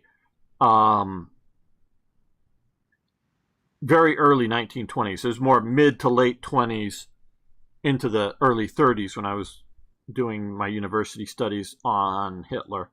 It really isn't a factor after that point, because he's just there at the beginning. Now, maybe pivotal at the beginning, but he's around there. Okay, let's see. No, Adolf Hitler was never directly... Well, yeah, I know. However, he and the Nazi Party used democratic process in Weimar. And I think Singh posted that before I gave my rendition of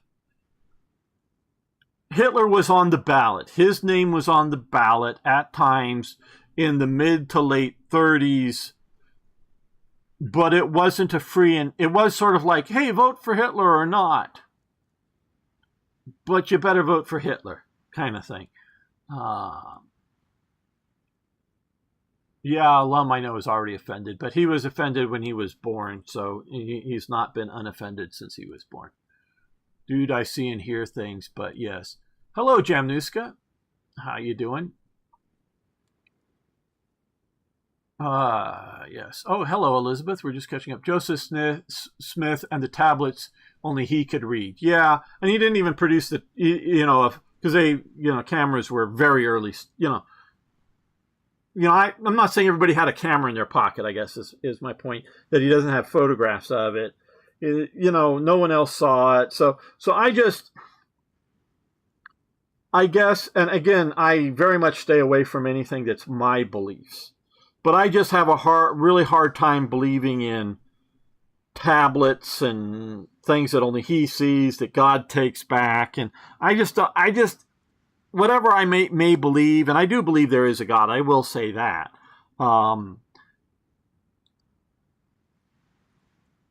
Just logically, I don't think this is all random. I don't claim to know the nature of God. I don't think he's some dude with a long beard sitting on a throne in heaven somewhere, that sort of picture. I understand why people might picture him that way, but that's not how, whatever the nature of God is. But again, I'm not going to get down into the weeds of my religious beliefs or debate you on yours, other than we're talking about religion as a factor in human society. I will, of course, talk about, as you noting, I will talk about that. But just this sort of, the whole tablet mechanism, I don't see why God would work in that. A burning bush, well, what does that mean? That there was literally a burning bush out there? Or was somebody out in the desert having a vision? Okay, somebody's having a vision. They envisioned a burning bush. Whether there was or wasn't a burning bush, I don't know. They had a vision. Whether it was inspired by God, granted by God, or somebody just had a vision who also had some good thoughts, and this is better than the Egyptian religion or something, whatever. And I can't, like I say, I'm not going to say I can explain all of that stuff. But supposedly people saw Moses' tablets, however they were carved. They did exist. So at least Moses' tablets, which is where I sort of kind of think the idea of tablets comes from in Joseph Smith. Now, when Moses goes up to Mount Sinai, does he take a hammer and chisel and carve out the tablets, or does God's finger write them, or is it like a lightning bolt inscribing them in there? I don't know. I wasn't there. But at least those tablets, as far as somewhat, recorded, existed, and people sort of saw, and then he, whatnot. And then it was put in the Ark of the Covenant, which, Indiana Jones found. So that, at least we have some idea that people saw those things. And, if sometimes people describe things in more simplistic terms for other people. So if you are a believer in God and you go up there and, what should be the commandments for the people of God? And then because I've heard, J. Michael Straczynski, he is the main person behind Babylon 5. He described, and I know he's done it in multiple cases, but early on in one of the early conventions, which I happened to be at because I was living in LA and watching Babylon 5 in the first season or two, and they were doing some major convention appearances. He says he literally got the whole story, not every bit of dialogue, and he had other writers write other subplot stories, but the whole story arc, the whole vision for Babylon 5 came to him in the shower as a vision. And then he got out of the shower and sort of started scribbling, the overview, the big picture of that, writing it all down while it was still fresh in his mind. Well, did God give him that, or did he just have great story inspiration? But the whole plot thing, the whole vision that he had, and he just furiously started writing. I don't know, maybe typing, whatever it was, typing it out. It wasn't like, oh, I sort of have a basic premise and let me work through it. No, he came to him in a flash, in a vision, while in the shower. Whatever that mechanism was, and I don't know, and he may have said, I don't know his personal religion, but he is fairly left-wing. Even though I would take Babylon 5 to be a right-wing opus, but he probably wouldn't think so. So he had that vision of that story, and he put it down all in one time. So people have these things. Whatever the inspiration for them is, I don't know. I'm not there. I don't have a medical, physical detector or whatever. But just sort of that whole tablet mechanics. Let's see. Good. Just tried. Just tired of 30 C plus days. Bring on the rain and fall. Yes. So let's see. Lum again. Don't you love when God gives you a prophecy and provides of said prophecy, but tells you can't share? It's very confident. Yeah. It's just, hey, Ray Gun Rob, the point that there's written on gold is sus from the start. Only gold has value to man tablets. Well, the one thing I will say with gold is it is the one thing that won't deteriorate over time that man could manipulate, if you will. Meaning diamond or something like that. That diamond tablet, we might be able to make one artificially now. Really doesn't work. Silver, lead, clay, fired clay, if you know how to make proper, and not all cultures know how to make fired clay, proper, hard, lasting for hundreds of years, thousands of years. Gold is the one sort of material that even today won't break down, that I know of. That's reasonably common. I could make a golden tablet, put it in some sort of time capsule, because obviously it could be crushed or eroded or whatever, because gold is soft. But I could put a gold tablet in some sort of time capsule, and 5,000 years from now it could be found, and it would basically be in the same shape that it was put into. So gold is sort of one material, not because it has value, but because it has durability. Again, like I say, I know it's soft, but pure gold is rather soft. Not like lead, but it is rather soft. So gold is the one thing that especially to the ancient people, is the one thing that is sort of kind of permanent. You can look at gold coins from like the time of Alexander the Great. They're either well worn because they've been in and out of people's pockets or purses or whatever and rubbed up against other coins, or people handled them a lot or whatever it is, or they're just like new. But they're not rusted, they're not tarnished, they're not degrading, they're not like bronze or copper that are slowly going away. They're just literally, if you got a gold coin struck in Alexander the Great's day and was, put in in essence, well, maybe an accidental one, but a time capsule, you dig it up today, it looks like the day it was struck. So yeah, I will say, and so if somebody found a tablet somewhere on the planet and could present that tablet, one of the biggest things is, and because you could easily maybe fake it, you can't, if it's just the gold, you can't really date it. Though there's always some trace material that you might be able to determine what region, because it's never 100% pure, what region it was from. So if you claim to find it in India, does it look like gold found in Europe?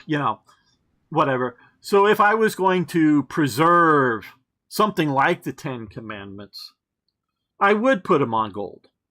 There was supposedly a gold tablet that was, I forget all the details, but it was part of some of the stuff coming out of the Temple of Jerusalem or whatever. And there's historical or some references to it, so I think it existed. But it was like a treasure map to some treasures that the Jews had buried, treasures around from the Egyptians or the Babylonians or something like that. And so, yeah, if we're talking about humans making something and wanting to make something that's going to last a long time, that you go out in the desert somewhere and bury, and trying to keep the secret, but even if you sort of kind of don't and everybody dies off, they go and somebody finds it and could read it. Oh, hey, here's a treasure map. Let's go follow it. Yeah, gold is the thing that, again, might be hard to verify as to its age, but is something that, I could see somebody making to do that. But that I look as humans as a practical matter. Okay, let me continue. The point that they were written in gold. Yeah, okay. Tablets Moses received were stone. Yeah, and I don't, we already sort of covered some of that. They did some pictographs, but the majority was painted. Okay. Welcome to Troy. Enjoy the stay here, plaque. Yes, Reagan, Rob. And hello, folk. Gamer, if you want to pick up HOI III Third Reich Events mod,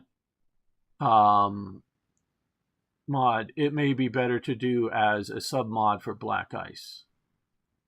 Well, yeah, the Third Reich Events is a sub-mod for Black Ice, though Black Ice has changed so much. Third Reich Events needs to be updated to cover things. And I was working on it with Exergen a few years ago, and his life and then my life changed so much that we could continue on it. I would like to make one great last final version with whatever Black Ice sort of is now compatible, and or some of the other, well, and some of the other submods. I know some of the other submods that had been working to be compatible with Third Reich events, because I've not been keeping up to date, have just sort of, I think, maybe duplicated some of the work that I've done. I'm not saying stolen myself, I haven't looked, but sort of covered the same things just because mine was no longer, available to the current version of Black Ice. So a bunch of work needs to be done. I would love to do it. I really, quite honestly, for time, would need somebody to do a lot of the grunt work. I could help guide the project, would love to do that. Maybe someday, I don't know. Okay, Dutovlich, PNW tribe versions. Hood and Adams fought over St. Helens, destroyed the Bridge of Gods over Columbia Ridge, or the bridge stone collapsed just prior to the Europeans in America. Okay, Urdu is the same as Hindi. Okay, thank you, folk. I don't always keep all that straight. Hello, cool. Kellen, is that how you say it? I'm not sure. Where are you from? I'm from California. I'm currently living in Arizona. Folks saying Thule, I think referring to the other. Rosenberg and a lot of the leadership outright fought Christianity. Yes, they didn't allow the crucifix in public displays. Absolutely, they banned it. Replacing it with Hitler's portrait. Started Kritzkampf, yes. Sorry, it was Hitler's evil circle. I forgot to write evil. That's fine. Hey, ZZ. Been good. Hitler's megalomania after capitulation of France was a big problem. Yes, yes. Oh, Hitler's very... Alexander II, repeat, I presume you're talking about which Russian czar during the Napoleonic invasion. Thank you. Again, I'm just winging it off of my personal knowledge. I consider all this commentaries, not hard history. Sometimes, and a few I do have out there, specific hard history videos. Those I look up the facts and the details, and pretty solid on that kind of stuff for those. If and when I make more of those type of videos, they will be as such, not just my memory. Well, it's getting late, gamer. Okay, I think, Singh is gone probably by now, but hopefully have a good evening. Very strange the U.S. did not simply garrison the 17th parallel in Laos because McNamara wanted limited war and not offending the Soviets. Yeah, there was the whole limited war concept for Vietnam.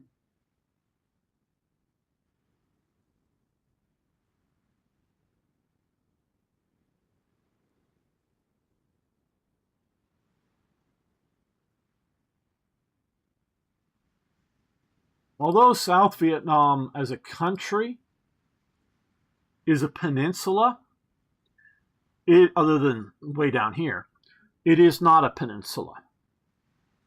I say that because this is a peninsula,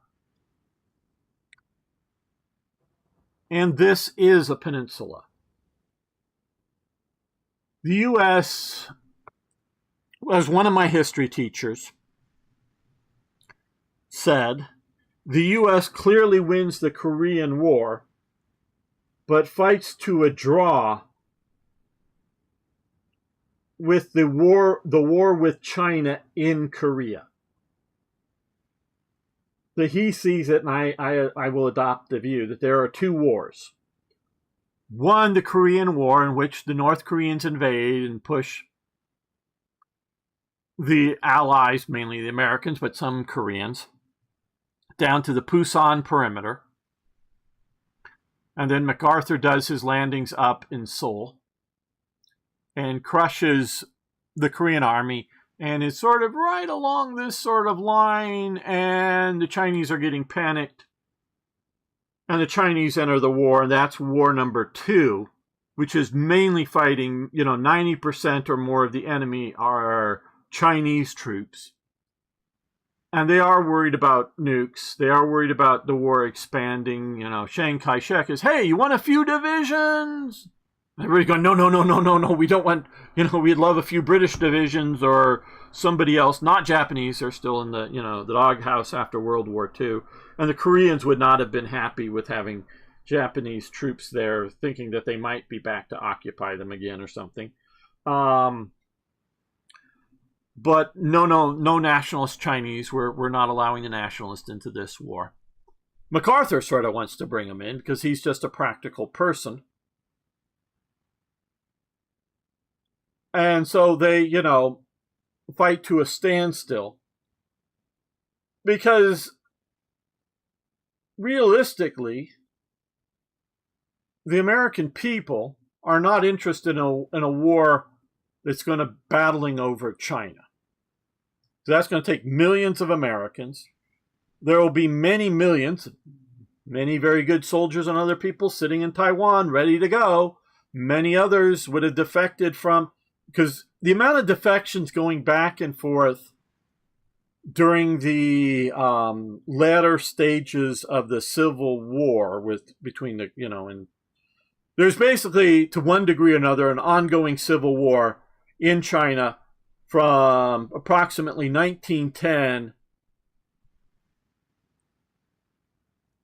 until sometime in the 50s or 60s, because there's still Chinese communities in Burma, and I say them as Chinese communities that are descendants of nationalist forces, including women and children that get out, and that stayed throughout the Cold War as pseudo elements of the nationalist army in sitting in Burma.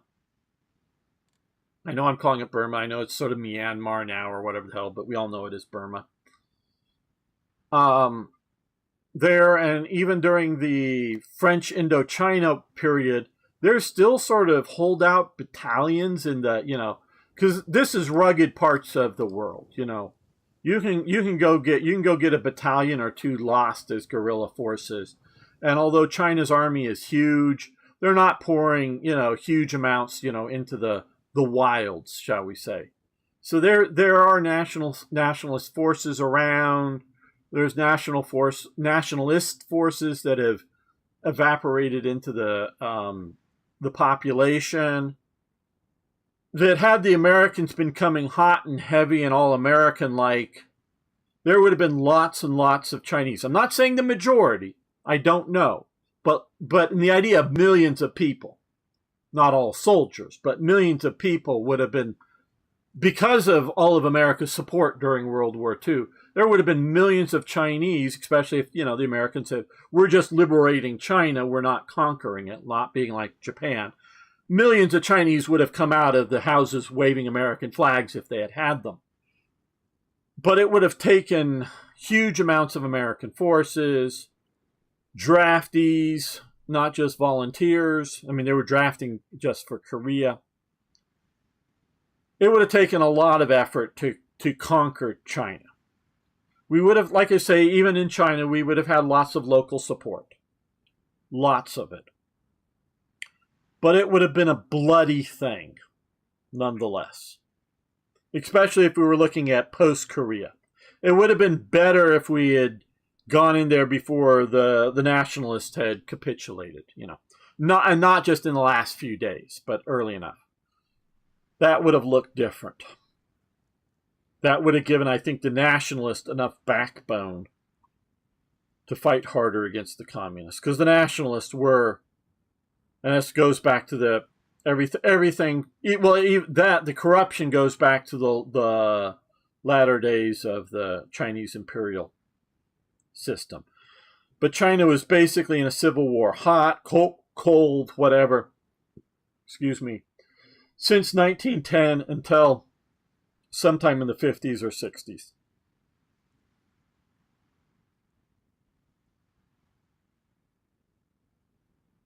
So, yeah, the U.S. has no stomach for, and could they have landed, I know this is Kano, but not Incheon's over here. Forget this sort of, what was called the city over here, the port.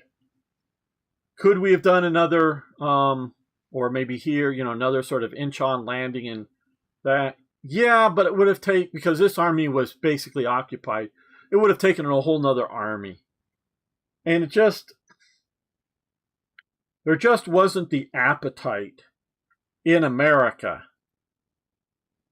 to do that. So because we were way overextended and pushed out because MacArthur did not think the Chinese were going to enter the war. MacArthur had no plans of going north of the river. So he wasn't prepared for the counterstroke. But if you look at the retreat from it, it was done brilliantly. So in that sense, fall back, but it was also a victory in that the army is not crushed. There are prisoners taken, etc. But you know what the Marine Corps does? Because a good friend of mine back in the 90s was a Marine Corps veteran. A little bit, I'm trying to remember, a little bit post Korea, I believe, like Vietnam and whatever, but I ended up, I believe, if I remember correctly, a major in the Marine Corps. The Marines retreat. They all retreat, or virtually all of them retreat. They take their dead out. Not just, and they take heavier casualties. More Marines die. I mean, more Marines die than needed to take out their dead, because they take their dead out. They're doing that winter retreat with their dead.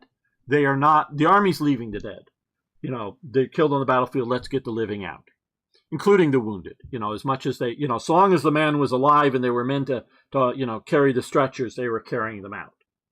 The Marines were carrying their frozen dead out. They did not leave anybody behind that they could possibly not leave behind. So, they get pushed back. They get taken by surprise. But it is not, it is a victory, as in Dunkirk is a victory in that they saved the British Army. Sure, it is a defeat on the continent, but the overwhelming element of the British Army is saved from conquest. But it's a peninsula. We can hold the peninsula. We hold the peninsula with relative ease, even as a limited war. The British fight the communists in Malaya. The British win. Partly just because of geography, but this is hellacious jungle. The British cut that off. A lot of the region here, everybody is locked up in camps. You can leave during the day, but you can't take any food out with you. No food whatsoever. And you're supposed to be back by night. So you can go do farming. But you can't take food out to the guerrillas, is the idea. And they starve the guerrillas out. The British win. The counterinsurgency win. And for a while, I don't know if it was under McNamara or whatever, they sort of try in certain regions to lock the population up in camps. And it's not like a big concentration camp. It's just somewhere between 1 and maybe 4 villages consolidated, put fencing around it. Most of the people there that are armed are locals. So they're not like government soldiers or American soldiers. They're sort of local militia that all it's supposed to do is defend the camp, mostly at night, so from guerrilla attacks, just sort of defensive personnel. Not that they're going to go out and hunt the guerrillas, but just sort of protect it. So if there's any secret guerrillas living in the camp, they're doing so secretly. And they don't, they get searched for weapons coming in and out of the camps. This is also how the British do this too. But the Americans also try this, and it's somewhat successful, but they don't stick with it, and I forget why they don't. But the Americans are fighting it as if it's a peninsula. It just isn't. Today, we have the technology. Today, we could defoliate the border. We can put enough drones. We can put enough precision ammunition to hit anything moving. And then we don't necessarily have to make the border. We can, create internal border, wherever, draw a line wherever we want to defend and pull out the people where we don't want to defend. And basically zap anybody coming across the border. We could do that today. During Vietnam, even though we did have night vision stuff, but that was still very rare. Sure, the special forces had some of it, but most of the soldiers didn't. So the night belongs to the VC and later the NVA. Where in Afghanistan and Iraq, the night belonged to the Americans and the other Western allies. The Afghanis try to move around at night because we put curfews on it, even in the cities. They get zapped because we can see them instantly. They can't see us. And we can see them from the air and all this stuff. And thermal imaging is greatly improved, so we can tell the difference between a man and a tiger or something moving through, the defoliated areas and whatnot. So we could turn this into a peninsula practically today and fight it as a counterinsurgency against local support. But that was just not as practical. So there's a lot of problems. And there's worse and there's better times, but the Vietnamese government is always corrupt.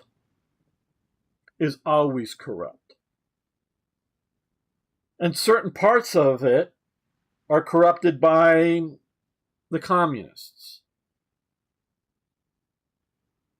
And a lot of that's going on. So, yeah, it's more than just if we had gone across, Laos and whatever. That would have maybe been a bit better to just acknowledge that it's an Indochina war and not a South Vietnam war or something,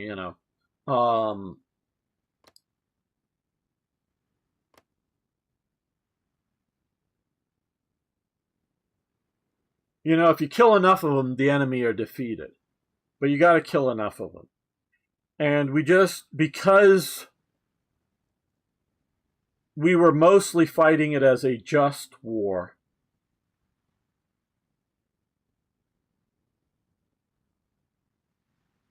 it just wasn't, I still say we won the war. We defeat the Viet Cong in 1968. The Tet Offensive wipes the Viet Cong out. The Viet Cong, after that period, becomes almost a non-entity. We are now, after that, fighting the NVA, the North Vietnamese Army. It really tracks over if you look at it. Most of the people the Americans are fighting after the Tet Offensive are Northerners being shipped down and fighting down. Sure, the Viet Cong still exists. You still have their support structure, their sort of pseudo-civilian support structure. But the Viet Cong were a spent force. They were very defeatable in an ongoing counterinsurgency war at that point. But it was the NVA taking over from let's say from 69 to 73, it's mostly fighting the NVA. They're doing the heavy lifting. And there's lots of controversy everywhere. Not, in the US, everywhere around the world. And as rightly pointed out, every outrage, everything that is said bad about the Americans is spread around the world, even if it's entirely fictitious. But they never mention or talk about the atrocities. And I do mean atrocities that the communists commit in that war. So when America is invading Cambodia, not to conquer it, not going into Phnom Penh, but invading the areas in where the communists, whether you want to call them North Vietnamese, South Vietnamese, whatever, but the communists have bases, and we do open invasions and open bombing, it's outraging everybody. And oh my God, the war is spreading. We're invading another country. It'd be like, yeah, we're fighting Hitler. Hitler, we're fighting Hitler. Yep. For Hitler, we're fighting it. Oh, but he has it. Hitler's moved to Zurich, and there's SS Panzer Division sitting in Switzerland. And periodically they make raids into Allied territory. Oh, but no, we can't spread the war to Switzerland because it's neutral. It's because even if you want to somehow go, yeah, we lose Vietnam, because ultimately the domino falls. But I would say because we fight there, Thailand doesn't fall. Malaysia doesn't fall. Indonesia is sort of left socialist, but sort of non-aligned. You know, the East Bloc can't reliably count on them for support, but they're not in the Western camp either. You know, they're sort of that sort of kind of position. And yeah, and other dominoes don't fall. So, but even if you want to believe or argue that the U.S. lose, because like I do say, it ultimately falls. And the only reason we really withdraw in 73 is because the American people no longer support it. And we can talk about that whole thing some other time if we want to, but it's always being fought as a limited war, not as an all-out war. So that is a very important distinction, I would say. Okay, I want to get a Coke. I will be back in a minute or two, and we'll continue this because I need something to drink.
Almost back.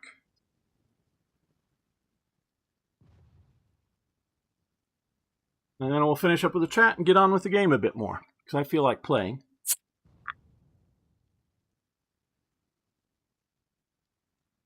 Yes, Raygun Rob, I really do enjoy Babylon 5. It's a very good series. And hello, Omar Antar, how you doing? I just know the Tsars, since it really isn't into the Napoleonic Wars. I just know that, yeah, I got that. Indy Nadell did a very good job on the Korean War. Okay, yeah, I've seen some documentaries, nothing recently, in the last 4 or 5 years, but I have seen some stuff and read a book or two and whatnot. It's a very interesting topic. Hello, Mr. Supreme 50. Nothing tastes more like freedom than fountain Coca-Cola. McDonald's does us proud. Yes.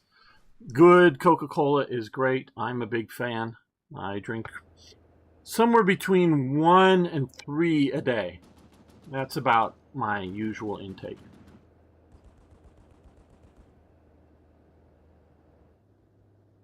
My minor caffeine addiction. Okay, you can join that battle. Okay, so our last push here failed. Alright. We did rush out to here, but we failed to take Sumi with that push. These guys are pushing there. Well, we'll let them fail out. They've moved up with their infantry divisions. I think we'll go there. Angetreten.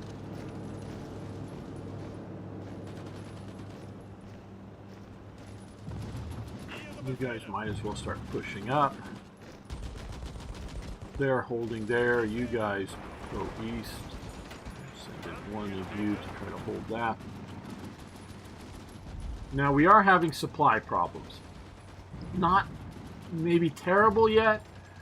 Our artillery were down over 1,000 guns, 1,500 trucks, and 3,000 support equipment, so we could use more. We don't really have enough medium tanks. We're no longer producing light tanks, but we still have 4,000 of them. We are building out some railroad improvements. Let's take a quick look at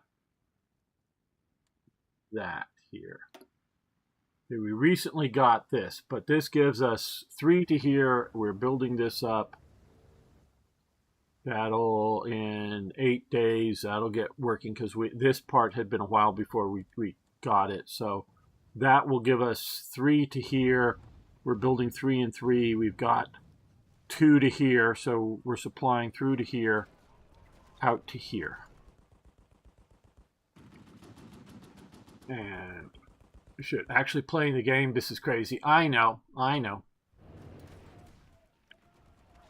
We got sea supply coming into Leningrad, and that's our main supply hub here, which is hurting us. We need to, it's caused by having either no valid rail connection or because the parts of the path have been recently captured. Yeah, I guess we've not held this long enough or something to get that supply base up and going, but we could use that. Okay, so we've got 1 to here. If we get here, we'll get more. Okay, we're going to let some of these factories build out, and we got to get more support equipment, particularly to keep things going here a bit. Keep trying to take this province here, but they keep holding out. And we do have supply issues here. Vilna's just back so far. If we get okay, so we've got to really take here. Okay.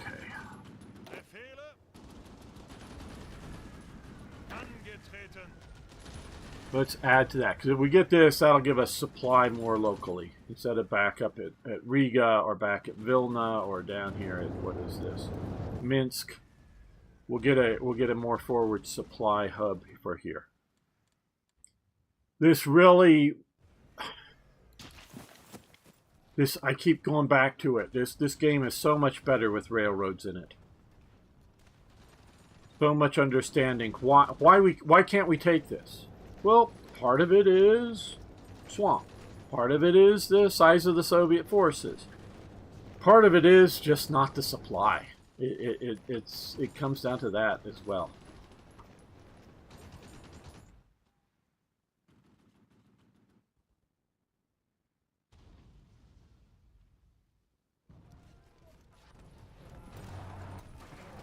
Now we have pretty decent supply down here through Kiev. Out here it's getting a bit weak.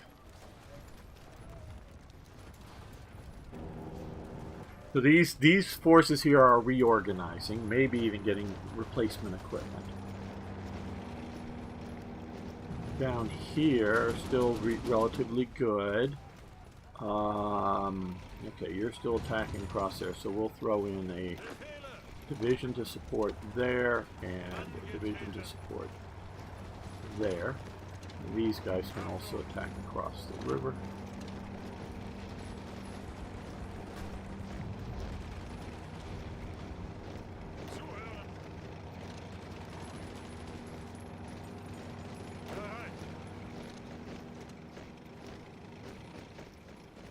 Okay, good. They may hold down here. Okay, you guys go there.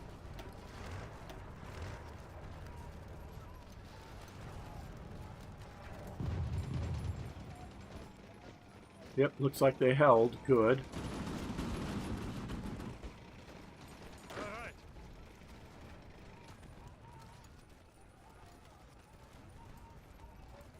Yeah, I didn't know if they were going to be able to push how far back here. So I was coming here to cut off supplies from this path to make sure I got all the way through to here. We're going to leave the rest up to the Romanians and the Hungarians down here. Don't know how many. Yeah, there's some Hungarians. But... okay, we've just pushed into here. Go, go, go, go, go, go, go, go.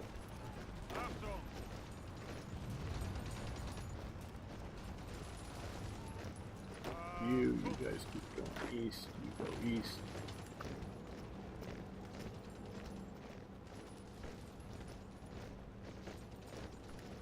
Now you can go up and take that airbase away from them.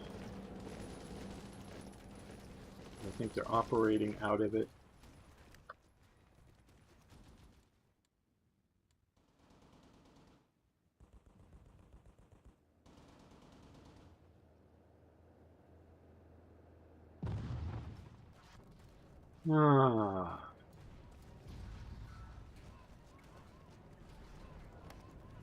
That did not work.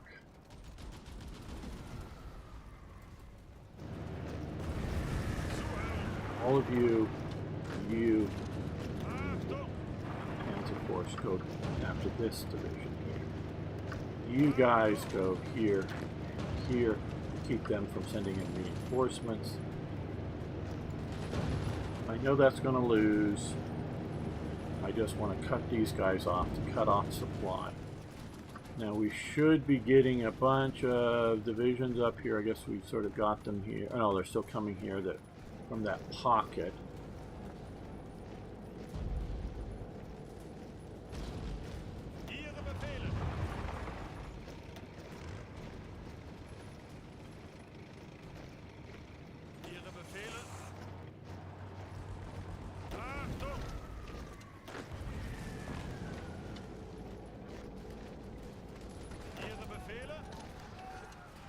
Hit real hard on those 3 divisions. It's a plain, so don't have that swamp bonus for defense.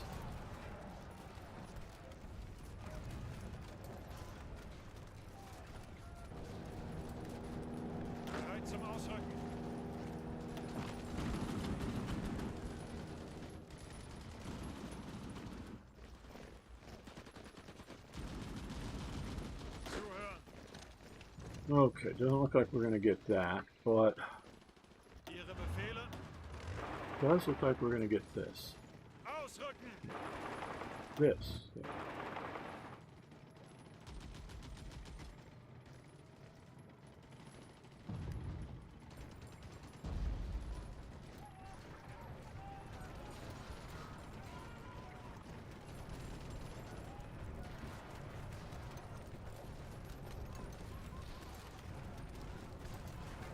Very good. You made it in. We're going to hold there, hopefully.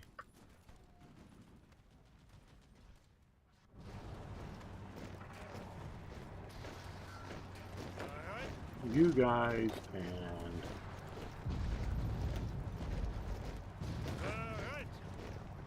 you guys and one of you are going to attack there. So we'll concentrate our forces there.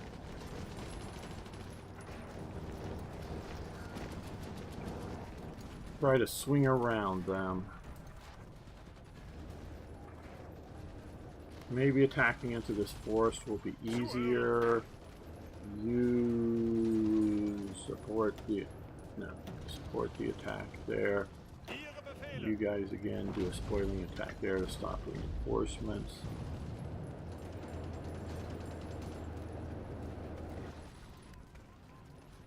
You guys attack across the river.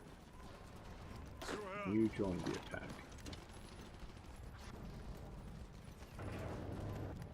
Okay, now we need to take a look at air power again, because we had been fighting the pocket here that is no longer a pocket. So,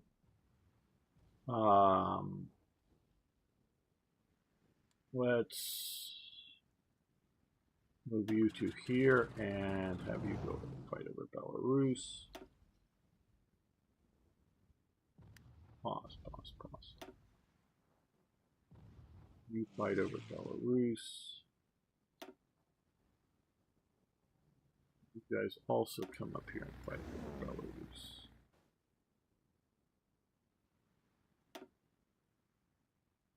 This is supplying us. We could use supplies further forward, so you come to here and continue to supply. There. What's Lum saying? Man, all this base gameplay brings back my absolute hatred for Soviet front.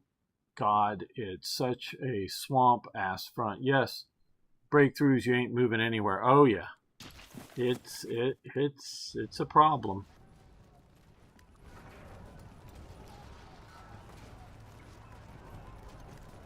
Well, now that they are retreating out of here, this is fortified, but we're going to attack. We're also going to attack here and here again to try to pin these forces, because they have succeeded in, I don't know which way he came in, but getting that from 1 to 2 divisions. I don't want that too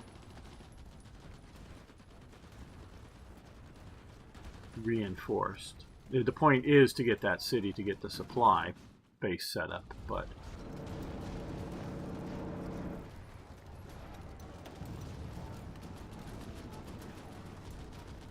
I don't know why we're doing so poorly here.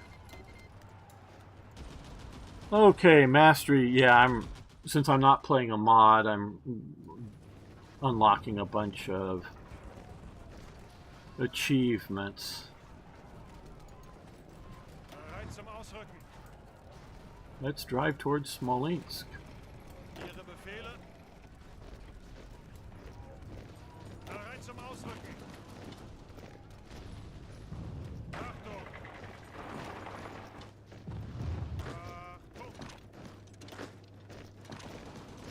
And put pressure there.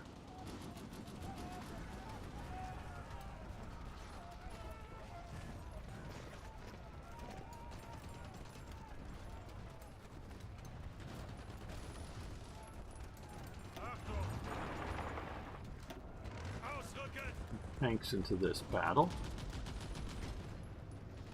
Hopefully overwhelm them. Get some reinforcements up there.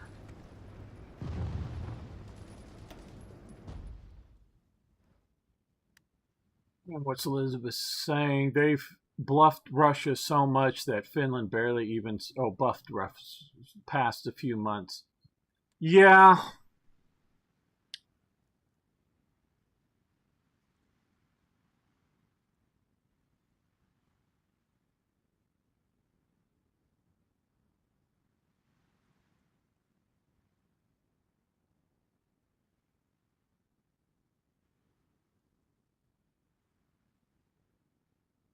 Because the way they've insisted on doing the combat AI.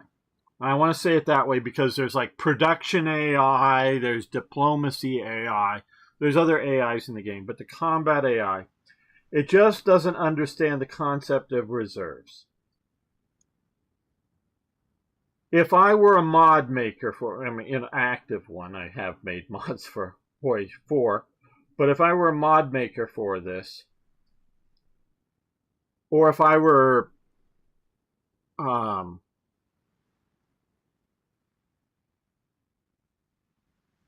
paradox. For Russia in particular, what I would do, I'll start off first for the AI. I would give the AI part of Russia's army. Basically, in the east here, what was deployed near the front lines. Okay. What was deployed near the border with Germany. You know, this part here. Give them that, and then make sure that there was a high enough threat value out here from Manchukuo or Japan or whatever, and give them this or some of this army out here at least, some of it. If presumably a human, or if it was an AI player, Japan declares war against the Soviet Union, I would have forces automatically deployed onto the map that are sort of reserve forces that would increase along the front. That would represent the idea that even if you have the threat out here, for some reason it feels some threat here, it starts moving massive amounts of forces out. And then I would have a series of other forces for the Soviet Union. One, the sort of like Moscow area defenses, and some of the deeper forces here that would only come onto the game after certain points. Either one, a clock from the starting of the war with Germany, you know, after so many days or whatever, and it could be, you know, multiple months that get put on it, or if you've penetrated deep enough, it starts unlocking some of the reserves. Basically puts it on the map and gives it to the AI to do whatever it's going to do with it. And then again, after a certain point, and again, it's based on a clock, based on a time of year, based on a few other categories.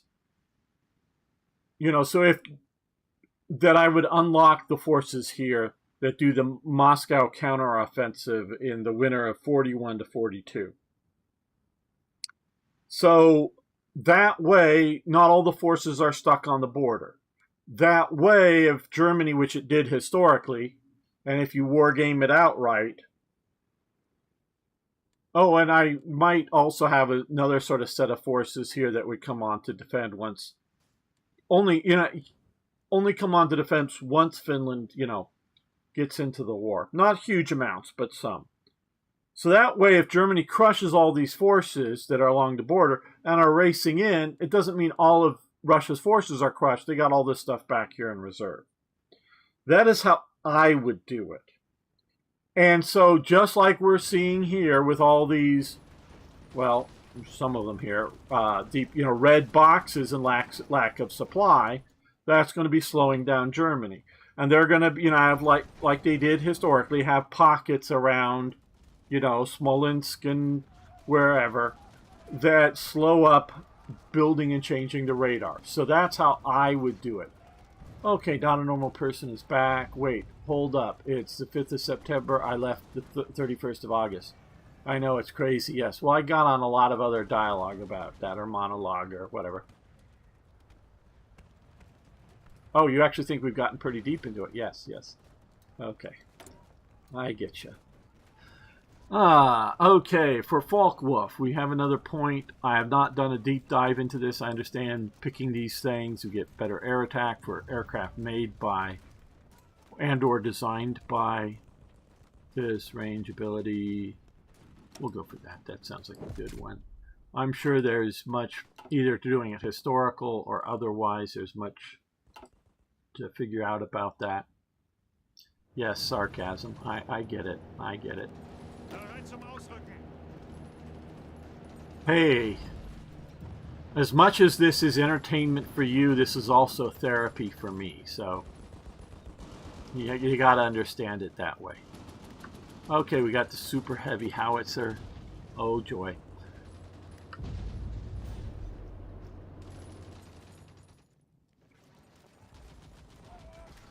Okay, you guys attack.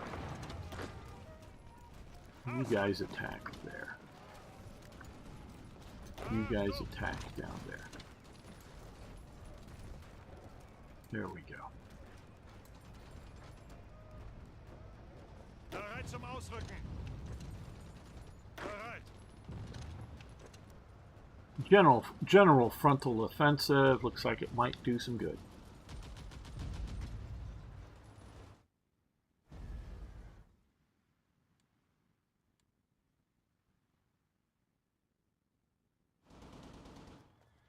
Okay, the threat to move to the north out of Leningrad, it didn't work, but I still think this is helping myself and the Finns out by holding Leningrad. Okay, how are we doing here? Okay, we've got here. Let's head towards Stalina. We're just gonna cruise along. Nah, let's do this slightly different. Let's come that way. You guys cross, you guys cross.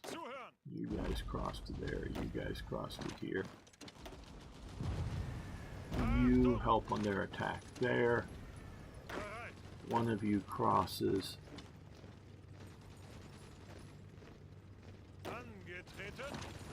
You go north, you just go to there. You come this way.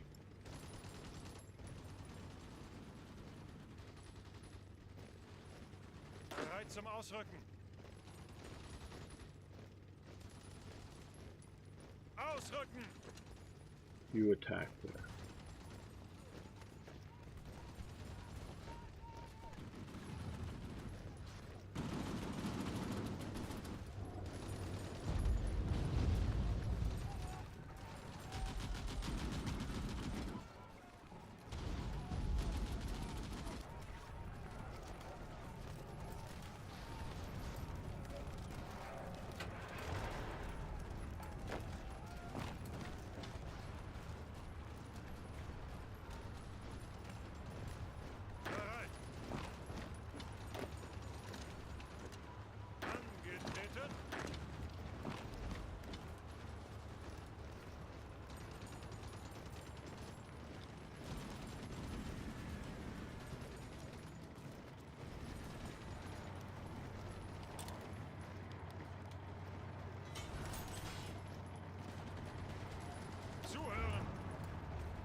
Okay, these guys have all been pushed back, so let's reoccupy here.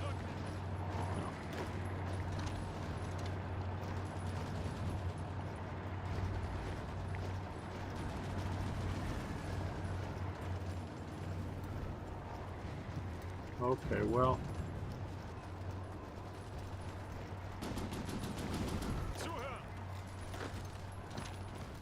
I want that supply port base.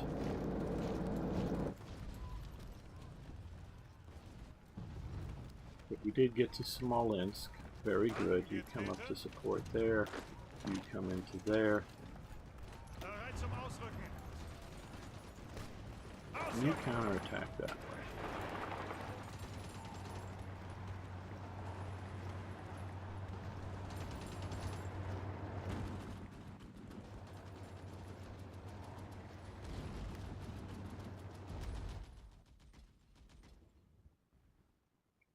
Well, they've successfully pushed us back quite a ways. Okay, we're getting more production capability. So, let's just open up a new support equipment line. Oh, who do we want to pick? Yeah,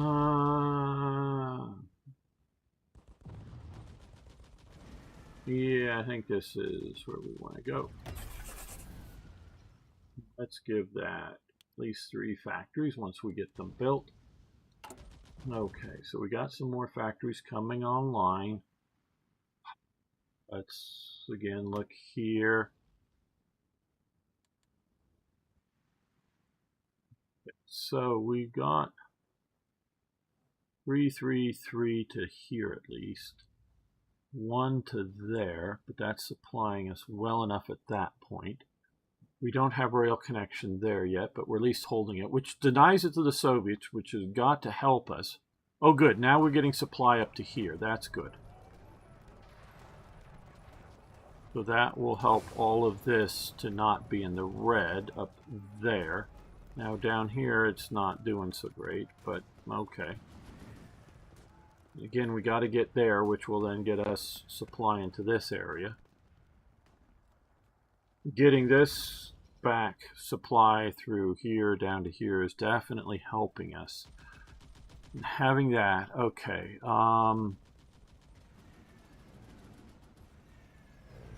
Let's just click here and here. That'll get us 2 to here, which will be nice and be able to supply quite a bit there of these forces.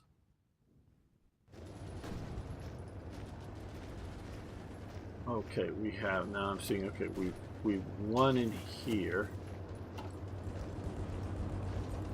So let's send in the panzers, mountain troops, infantry. Let's send in those guys to there. I know we just failed in crossing the river, but let's attack again with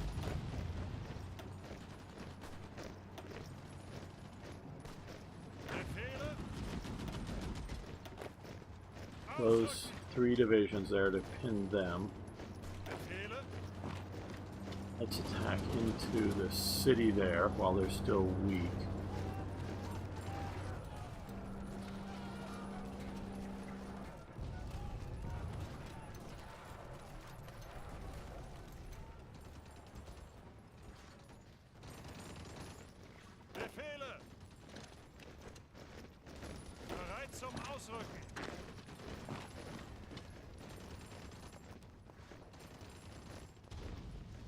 Got pushed back there, but you guys can head into there.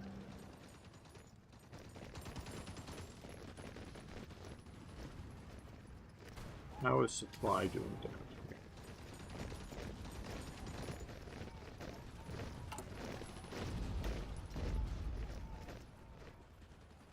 Do not have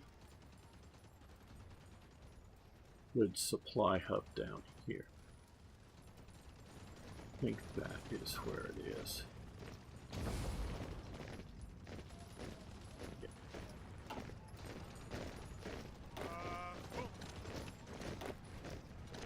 Join the assault there.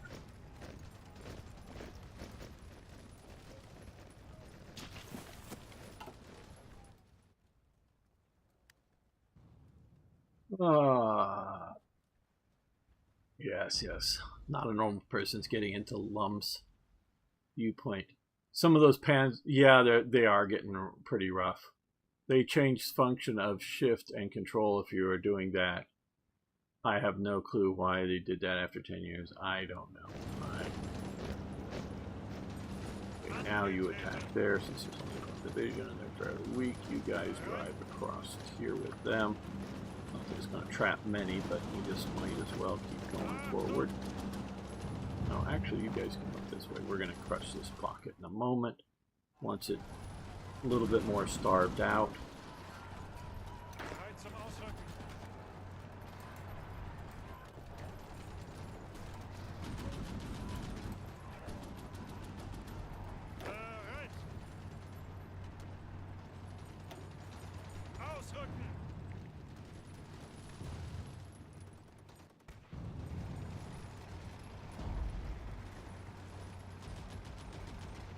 Yep, it's holding the supply lines.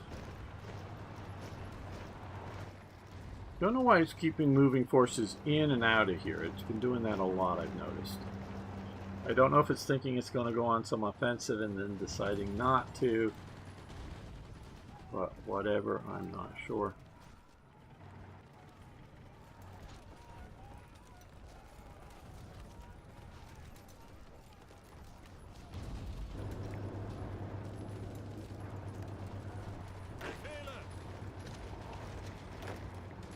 You guys attack there. You guys attack up here. You guys attack up there. Bereit zum Ausrücken.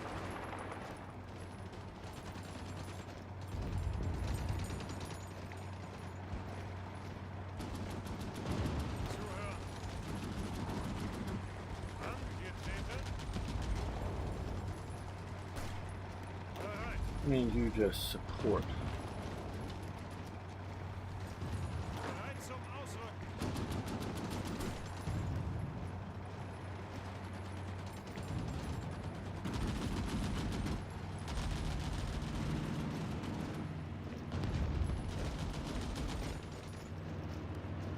Achtung! Befehle?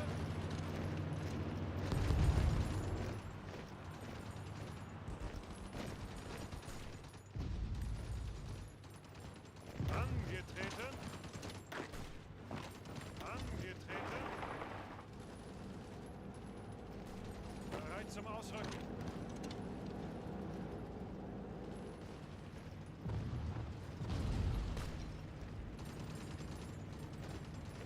Befehle. Ausrücken.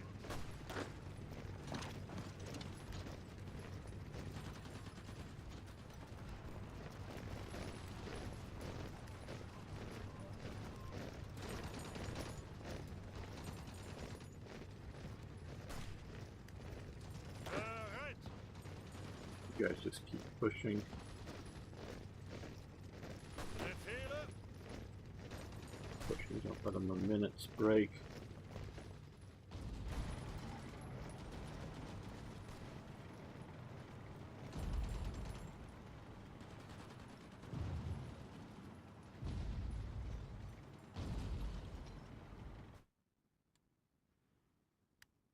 Let's see how the Navy's doing.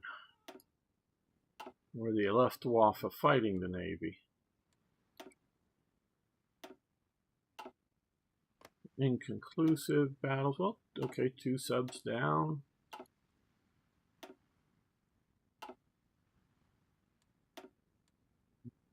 Here, okay.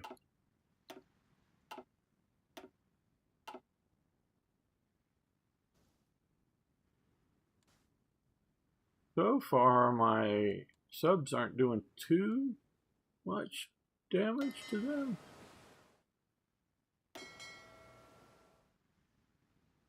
Let's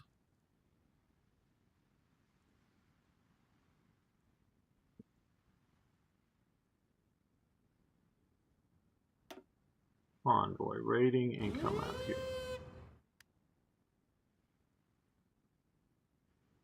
Try to deal with those Englishmen.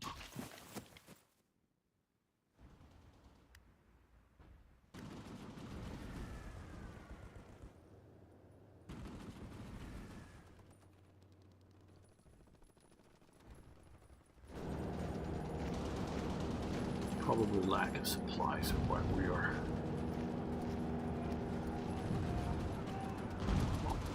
Okay, well, we got this pocket. Let's push on the pocket. You can Bereit zum move up. Ausrücken.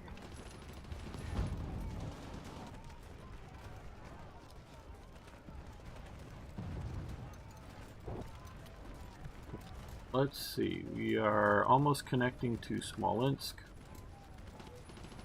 Befehle. Bereit zum Ausrücken. Ausrücken.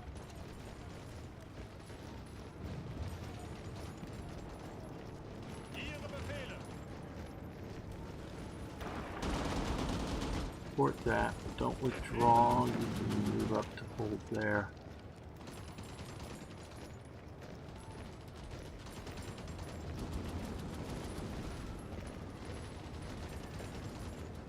Since they're all in the group will engage one at a time. Yeah, I know.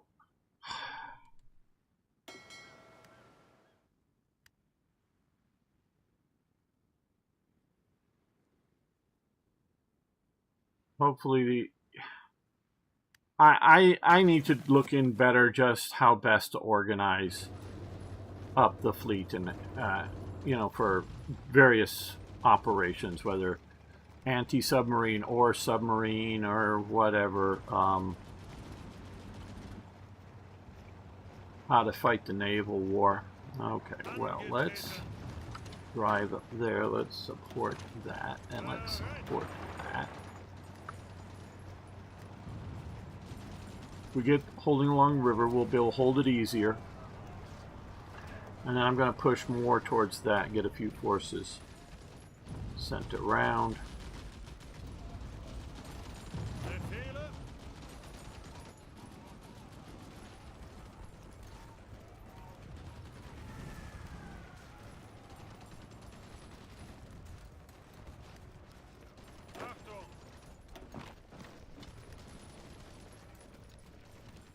Tap D, split it into a bunch. Yeah, I know.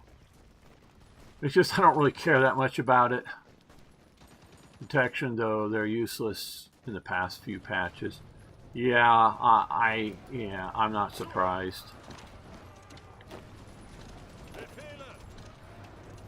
I'm not playing with the latest patch. They may have fixed things. It's just because I started this game before the last patch.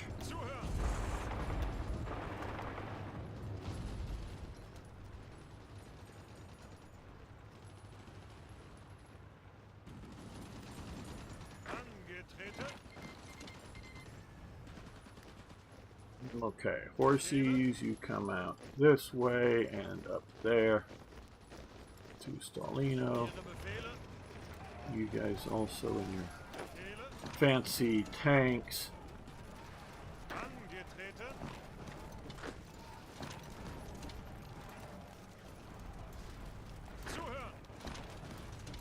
Keep crushing these guys, keep crushing, just go in and crush them.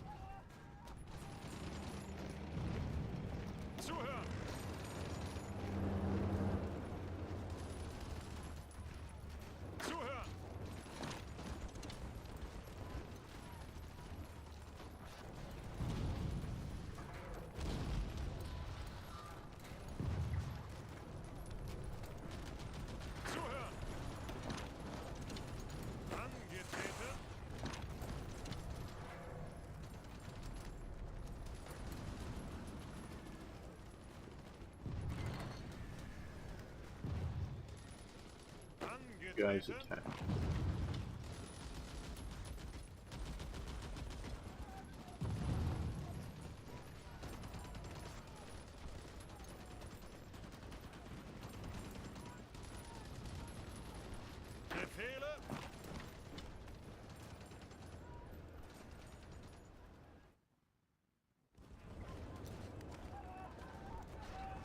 I've never been able to make the Navy any fun to interact with. Yeah.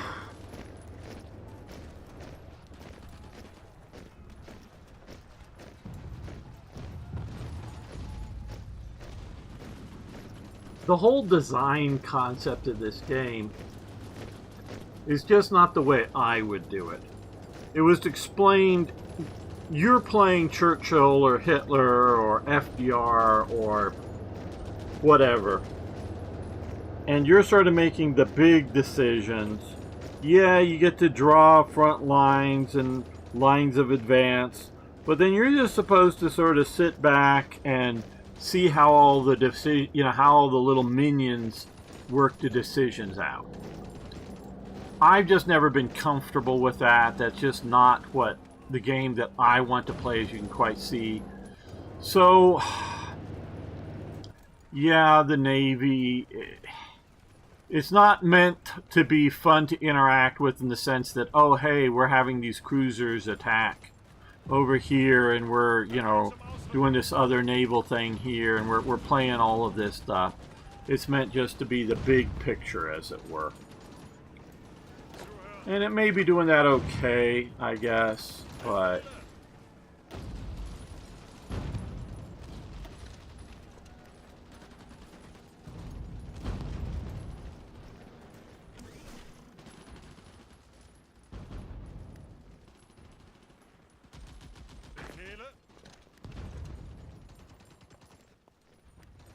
Befehle?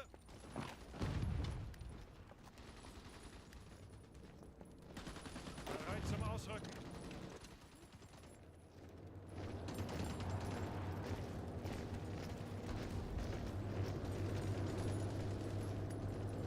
Angetreten.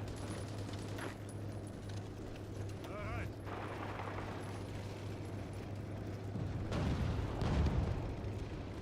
Ihre Befehle.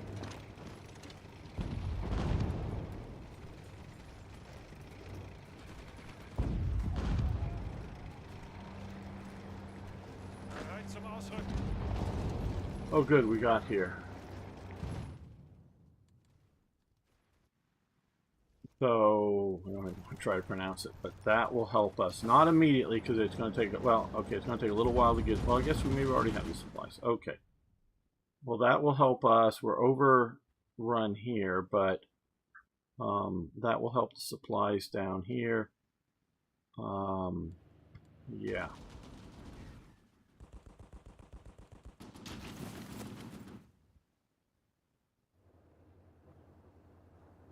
Oh, good. We got hold of there. Very good.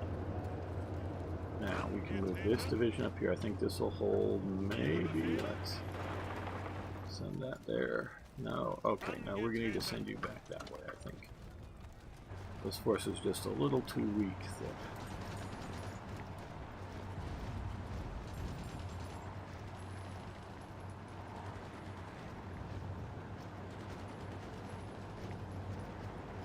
Amen. But if we can hold that, we'll get a few spare forces to send to the north.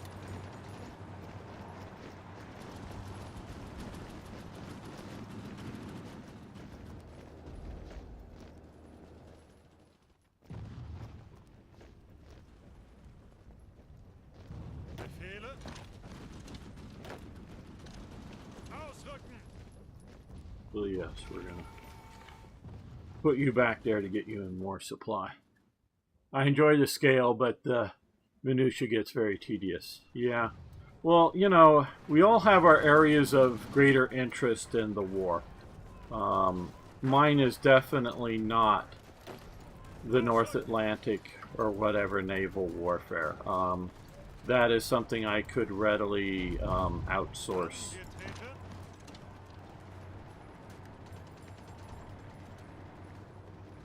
Not that it doesn't have its importance, it's just how much Angetreten. do we want to do this. Okay, Vasilov captured. During most recent enemy retreat, high-ranking Soviet general has been captured by our forces.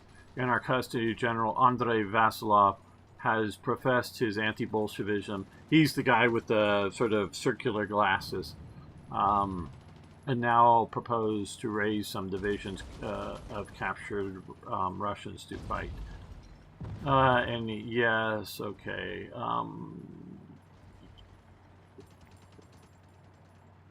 Okay, well, we'll do that, which gave us where.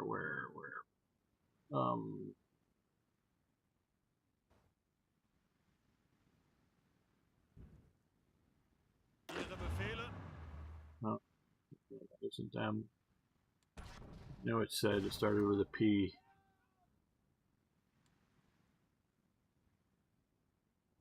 Bereit zum Here. Ausrücken.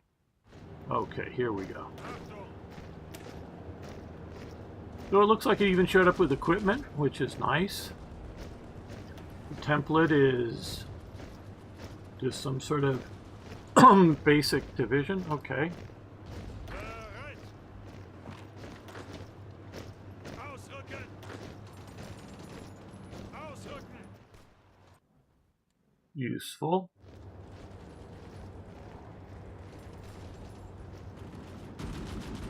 Okay, Repeat is saying, I'd argue that you aren't really Churchilling or FDRing since diplomacy politics isn't in the game except for a couple of focuses.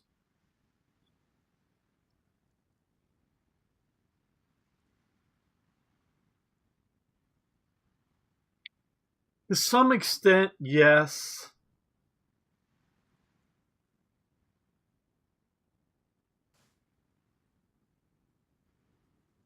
Let's just use Italy's for example. I could come in here and go,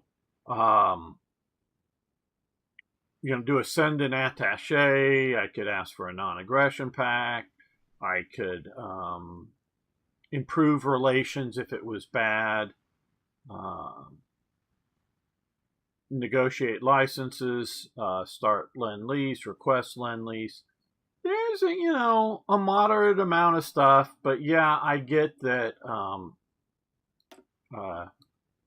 a lot of these things here that I guess I know the German one better, so we'll go here. There's the form the Berlin Access. So yeah, I get that. That I do think this is a bit of a straitjacket, but maybe not all that interesting.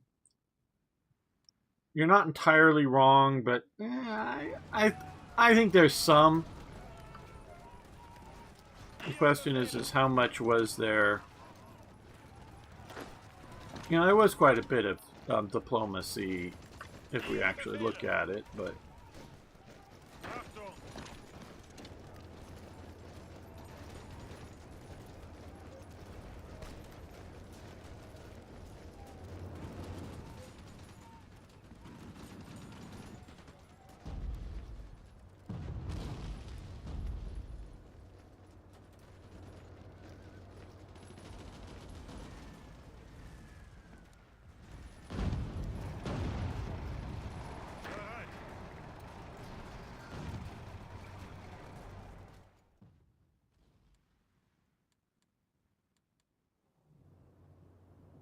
Okay, now that we have that secured,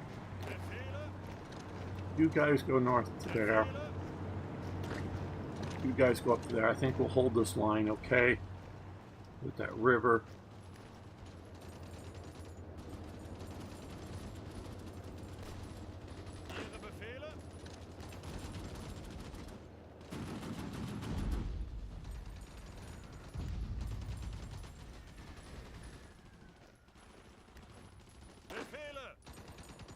You support that attack us.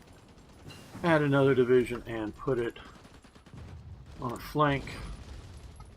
Okay, Junkers aircraft.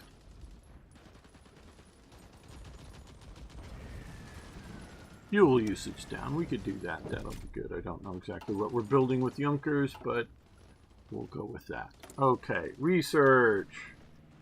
It was this one I think we just got. Okay, so we're doing all the 1941s. We're sort of late, but that won't be until 43, so that we probably won't go ahead on, at least not now.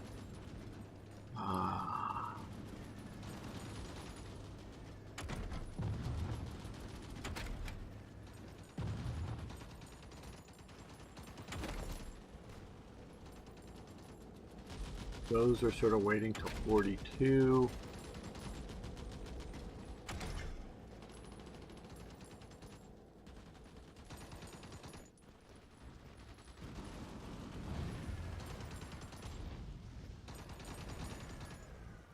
Got a lot of that unless we're going to go down rocket path.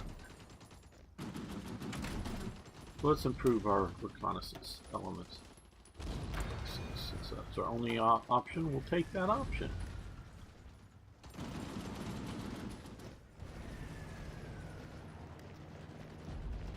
Okay, now let's attack here. Let's attack north out of here.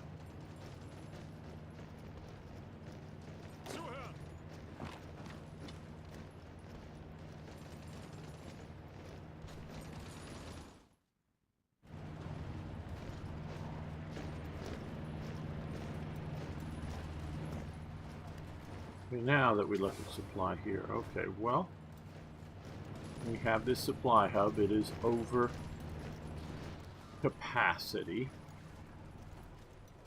What we've got down here, very good. You start coming south into there.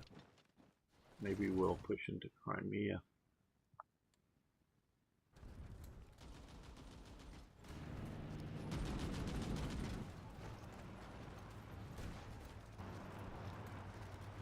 The biggest biggest problem that I've had so far with the Soviet Union was this sort of element here that got us some bonuses for invading the Soviet Union came after the start of it, which has not been good. I think I would have overrun more forces earlier had I done that.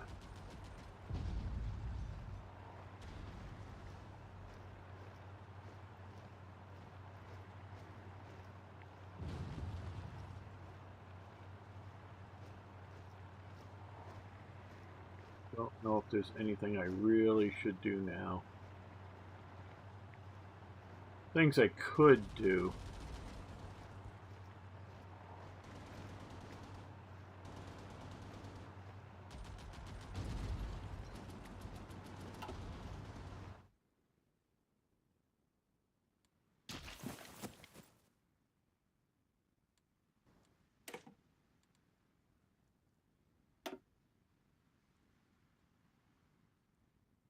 Okay, well, since you guys got to see me do some gameplay,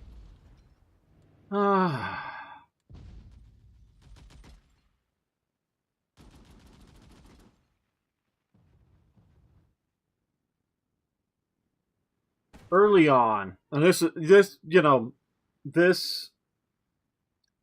playthrough is meant to be a learning experience for me. That what is the state of the game? Early on in this game, not this particular playthrough, but early on, if I did the planning, draw all the front lines and the lines of advance and whatnot, and then cancel those and go to manual,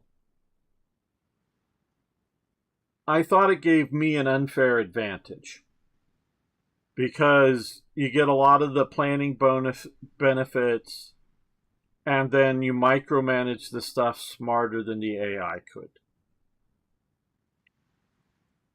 But I don't know if it's the various buffs that they've done. Probably to some degree, that's it.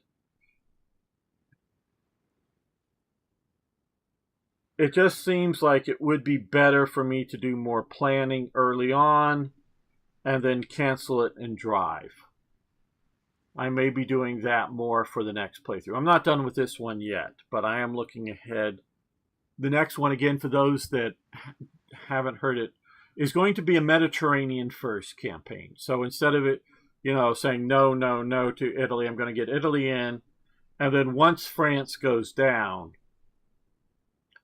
it will be work very much towards a, sealing off, getting Gibraltar, maybe not forming Vichy France. I haven't decided one way or another that. The big thing I'm worried about is occupying down here. Make sure you get Cairo and etc. Now, we're still in September 41, so we haven't had the Americans come in this playthrough. We don't know how that's going to change things in Europe. This is what if it was sort of Germany versus the Soviet Union, or Eastern Europe versus the Soviet Union. Oh, we got a bot over on Twitch. Maybe, I don't know, wants to kill it. So that the next one will be that sort of a playthrough. And then once we secure the Mediterranean, see about whether it's a 41, if I can get, well, it won't be 41, because probably 41 will be taken up, not just, because I don't know that I can get France done early enough in 40 and take out the Mediterranean early 40. But maybe a 41 to take that out, and then a 42 attack into the Soviet Union is sort of what I'm thinking for next time. But we're gonna still press on. I want to play this out at least until December sometime in 41 or early January, February 42 to see what happens with the Americans and the Japanese and all of that. I want to see how that goes. And then we can move forward. Okay, I want to repeat, Elizabeth, Not a Normal Person, Alum, Arno, Raygun Rob, Mr. Supreme. Let's just get you a nice picture here. Alt tab. Omar, Folk, of course, ZZ, Yamnuska. I just want to thank everybody for hanging out with me. Blue Star. Don't want to forget people. I know Singh has already left. Yeah, it looks like most everybody. I don't want to forget somebody. I just love the guys that show up and chat a bit at least. Dutovich, yes. It's been a while since I said anything, but thank you. Okay, so thank you all. Did I say thanks to Arno? Not sure, but definitely thank you. So yeah, can you do the Atlantic Wall focus? Maybe. We'll see. It's just early enough now that I don't need to, and I want to make as much construction either for building railways or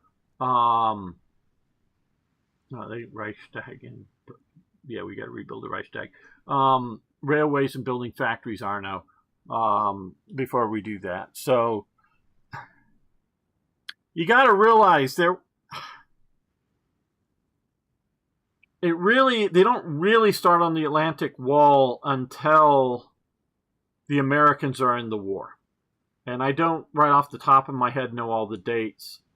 Now, early enough on, I think sometime in 41, they're starting to do the U-boat pens, which are actually very successful. They shrug off a lot of the bombing. They keep the submarine operations. Looking back at the war, all of the bombing they did to the submarine pens basically doesn't decrease submarine operations.